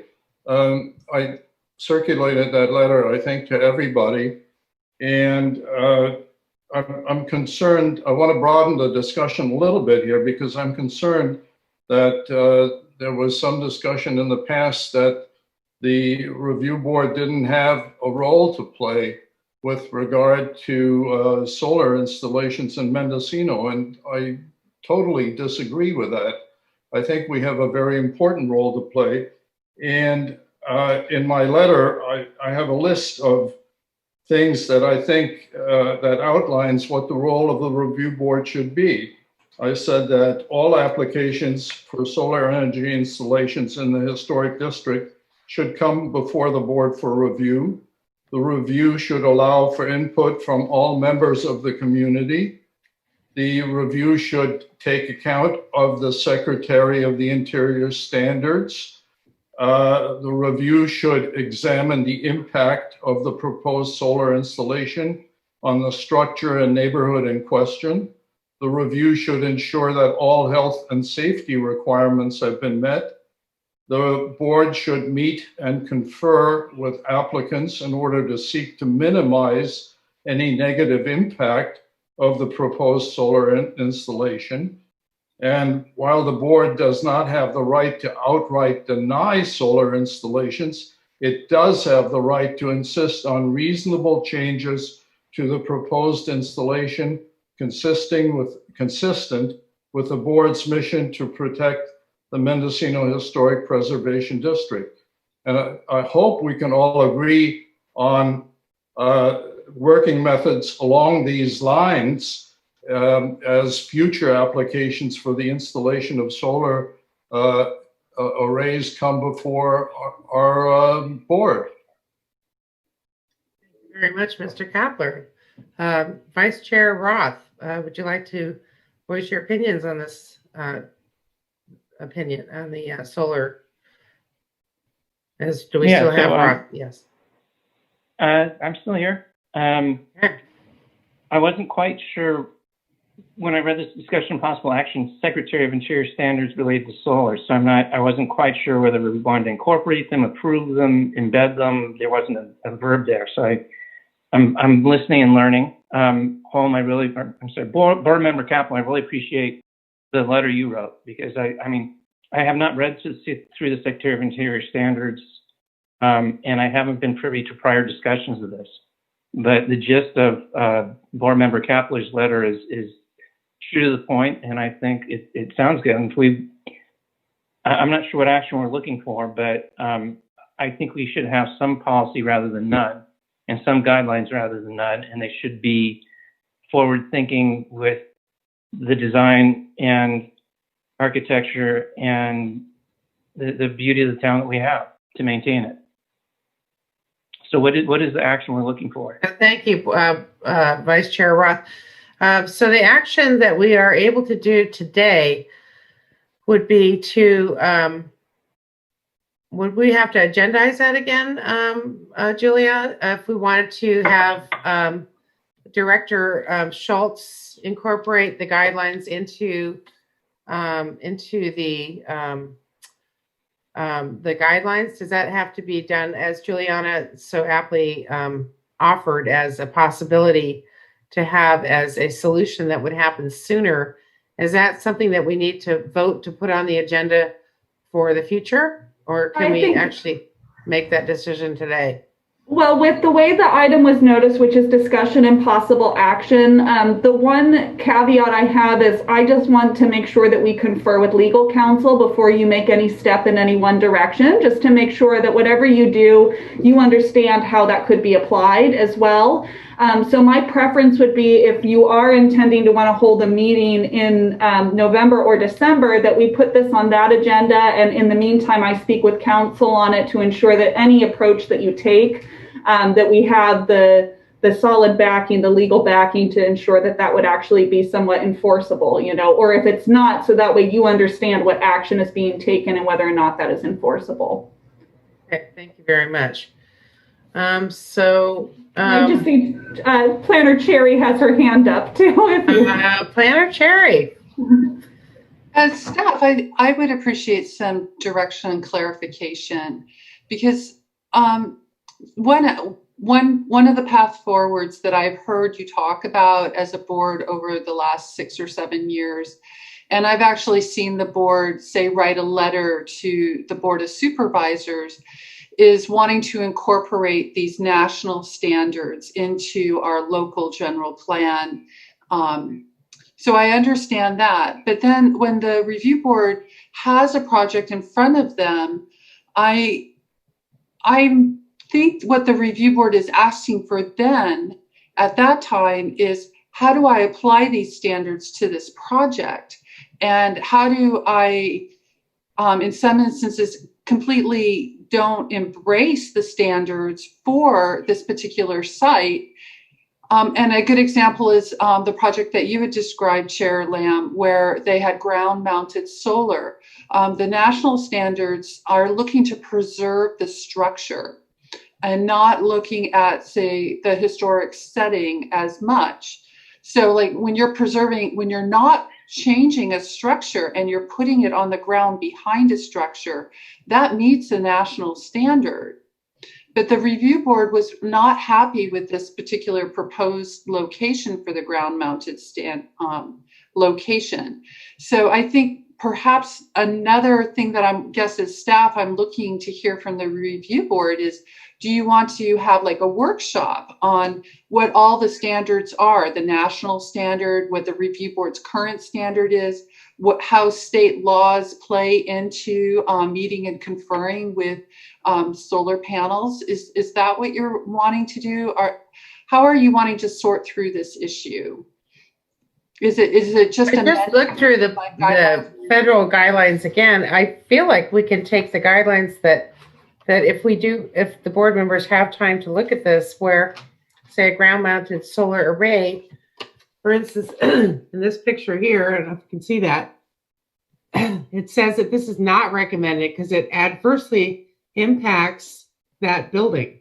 Right, and in that example, it's in the front yard. That's why they're talking about. No, it says, although installing solar panels behind a rear parking lot might be a suitable location in many cases, here the panels negatively impact the historic property in which they are located. because it detracts from that property. Right. So that's reading word for word from that example. I hear you. Yeah. So just getting back to you, I just wanted some clarification on where the review board wanted to strengthen their skill set. Is it that they want to have more rules and structures in the general plan, or are they looking for some training on how to look at these things when they come in front of them to meet and confer with property owners? I can ask the board. What do you think? In my opinion, I think that what we're asking is for more rules and guidelines for the immediacy, so that in the future we can look to having something a little bigger in place, but to have something more immediate, because solar is not going to go away. So let me ask the board members. Board member Sanders, what do you feel about some guidelines? I think you've already expressed your opinion. So yeah, I'll say it again. I think that's why I asked what the problem was. It just seems to me that any level of guideline at this point that's enshrined either, through the indirect method or through the full 2-year process or 4-year process or whatever it turns out to be, is what we're looking for, because you're never going to cover everything. Right. So there are going to be situations where I don't think a workshop would help. I think no, I don't. I agree with you. It's more a case of having something behind us when we say, look, we really don't want you to do that. Correct. So if people are going to argue with it, and you're never going to cover every eventuality, but there should correct be in a workshop. So I feel that I agree with you there. Board member Kapler, what do you think about a short-term asking head planner Brent Schultz to help us help the Mendocino Historical Review Board adopt some standards that might be taken from the Secretary of Interior Standards for Rehabilitation on Historic Districts, that perhaps to take some of those ideas on just the solar and adapt those in as a temporary measure. How do you feel about that, Board Member Kapler? I think that we're all agreed that we should use the Secretary of the Interior standards as a reference point for our discussions. I don't think we need additional training. I think it's a question of looking at each project on a case-by-case basis. And I think the Secretary of the Interior standards are a good reference point. And if the director can somehow promulgate something that would give us the guidance that we should look to those standards to begin our discussion, I think that would be a good idea. Okay, thank you very much. Vice Chair Roth, would like you to voice your opinion on this. Yeah, I have not reviewed the Secretary of Interior standards.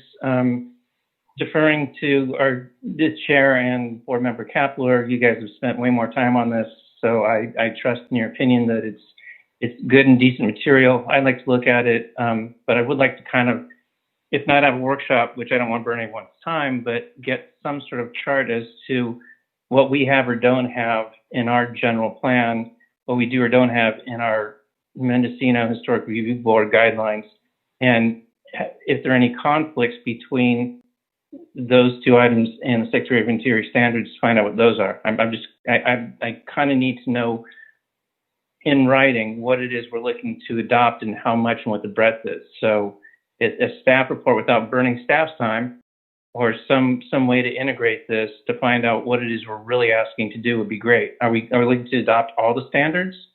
That's my biggest solar. question. We're talking about the solar. Well, I think we're looking in the future. The promise is perhaps all the standards, but at this point, we're looking for a short-term solution of just the solar standards. But all the solar standards, or some of them that are in there. It's only 2 pages long. It's not much. Right. Okay. Yeah. As everyone else is saying, since we're still on matters for the board, can we actually are the board members, or you all in favor of having a November board meeting, even though there's no agenda items scheduled, so we can discuss this further? Yes. Is this a think- board? and- Is this an item you want to put on? No, I'm asking you, would you be open to having a meeting? And then I'm going to ask planning if that would be possible. Is everyone available to have a meeting on Monday, the 2nd of November for just board items? Would you like to do that, or would you want to wait and take a chance for December? There's no agenda items, so there's no meeting scheduled for November. I think if At one point, we Juliana- talked about we were going to meet every month anyway. I'm just asking for the board, since we're on matters from the board, to weigh in on whether or not we want to have this discussion for solar as our item for November that we discuss further, or if you'd rather defer it till December. I think board member Hall- Board Member Sanders. If Juliana can put something together that would be the short-term solution so we understand it, that would be worth having a meeting to review. Okay, so Julie, so Board Member Kapler, is that agreeable with you to be at a meeting on Monday, the 2nd of November?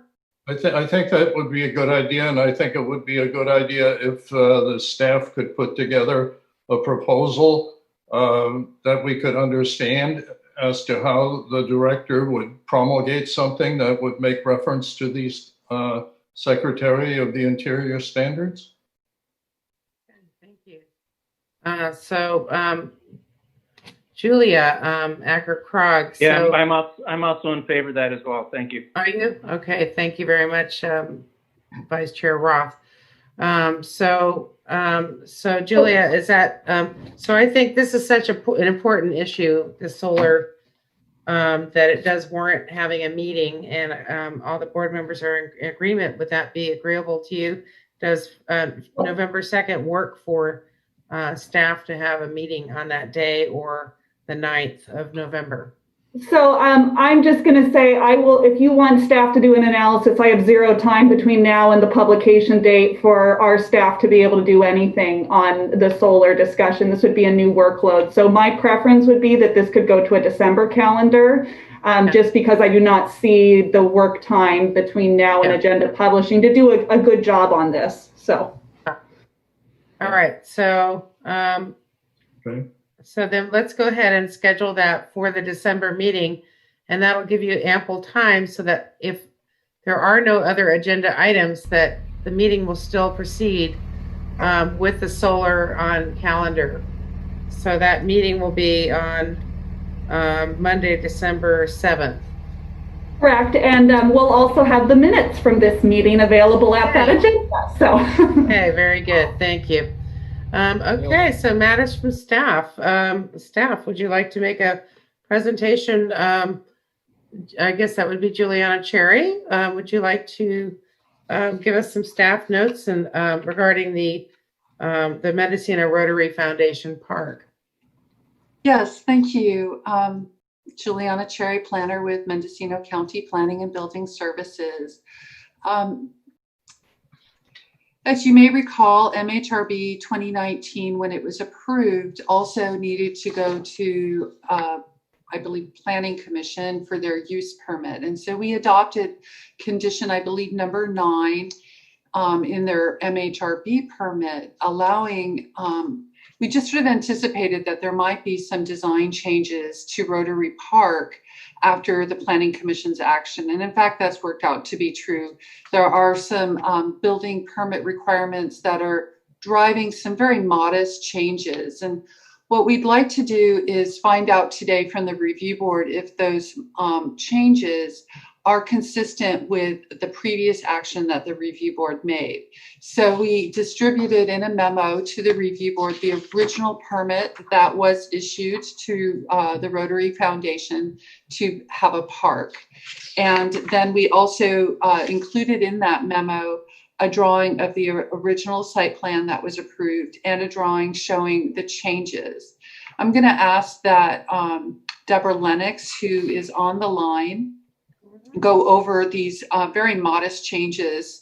And really what we need to know is if the review board feels that the project changes are significant enough, then the applicant would need to come back to the review board and request a new permit. There's not an ability for the review board to amend a permit, but they can approve a new permit.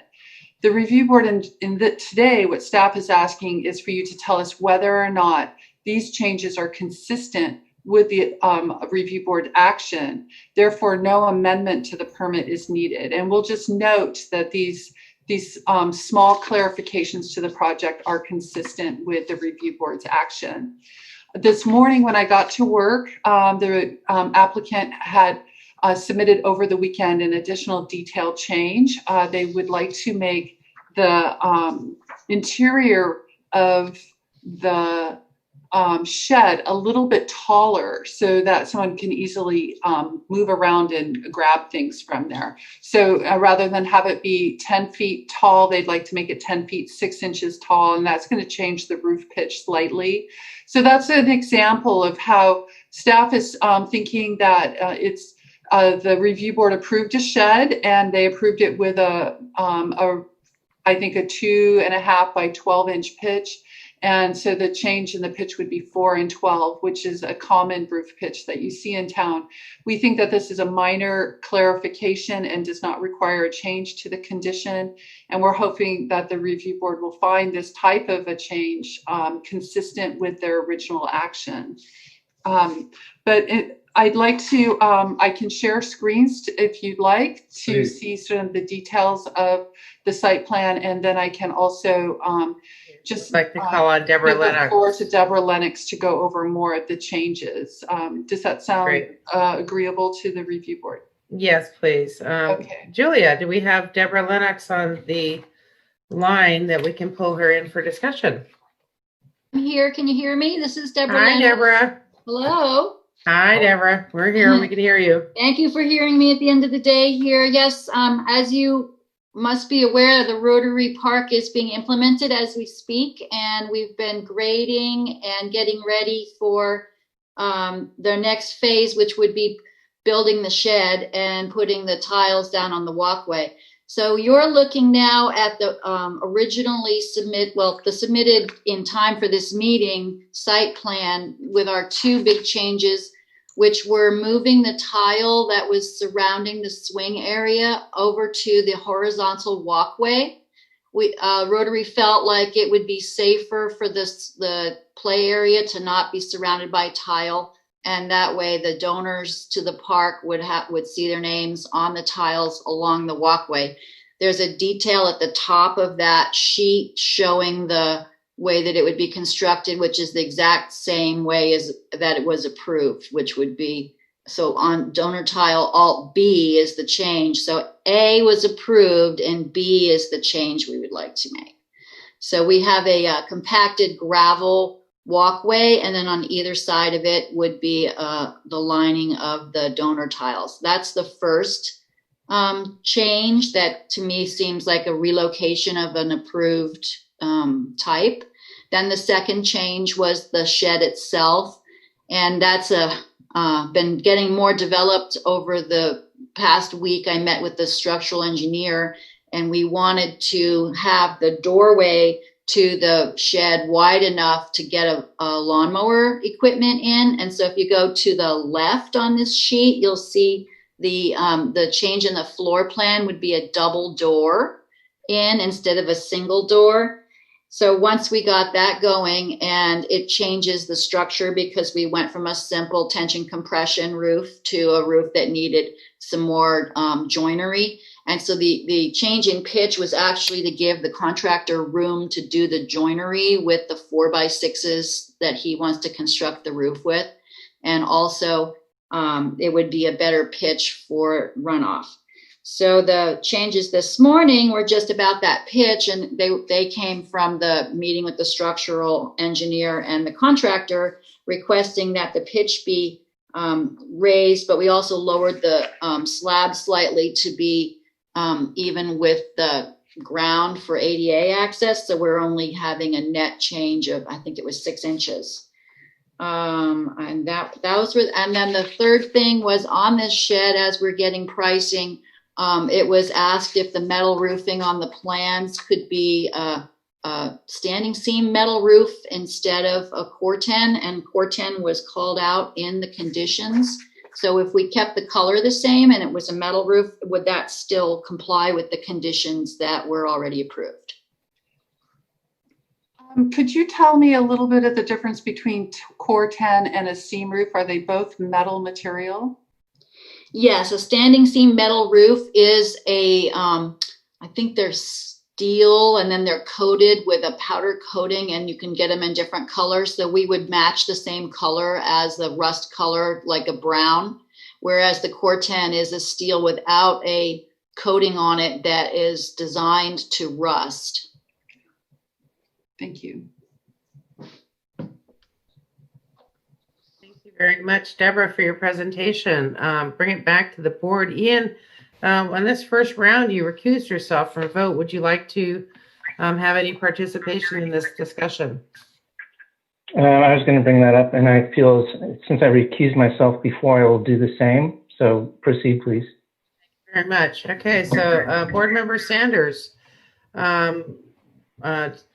I believe you were not at the original site plan either. No.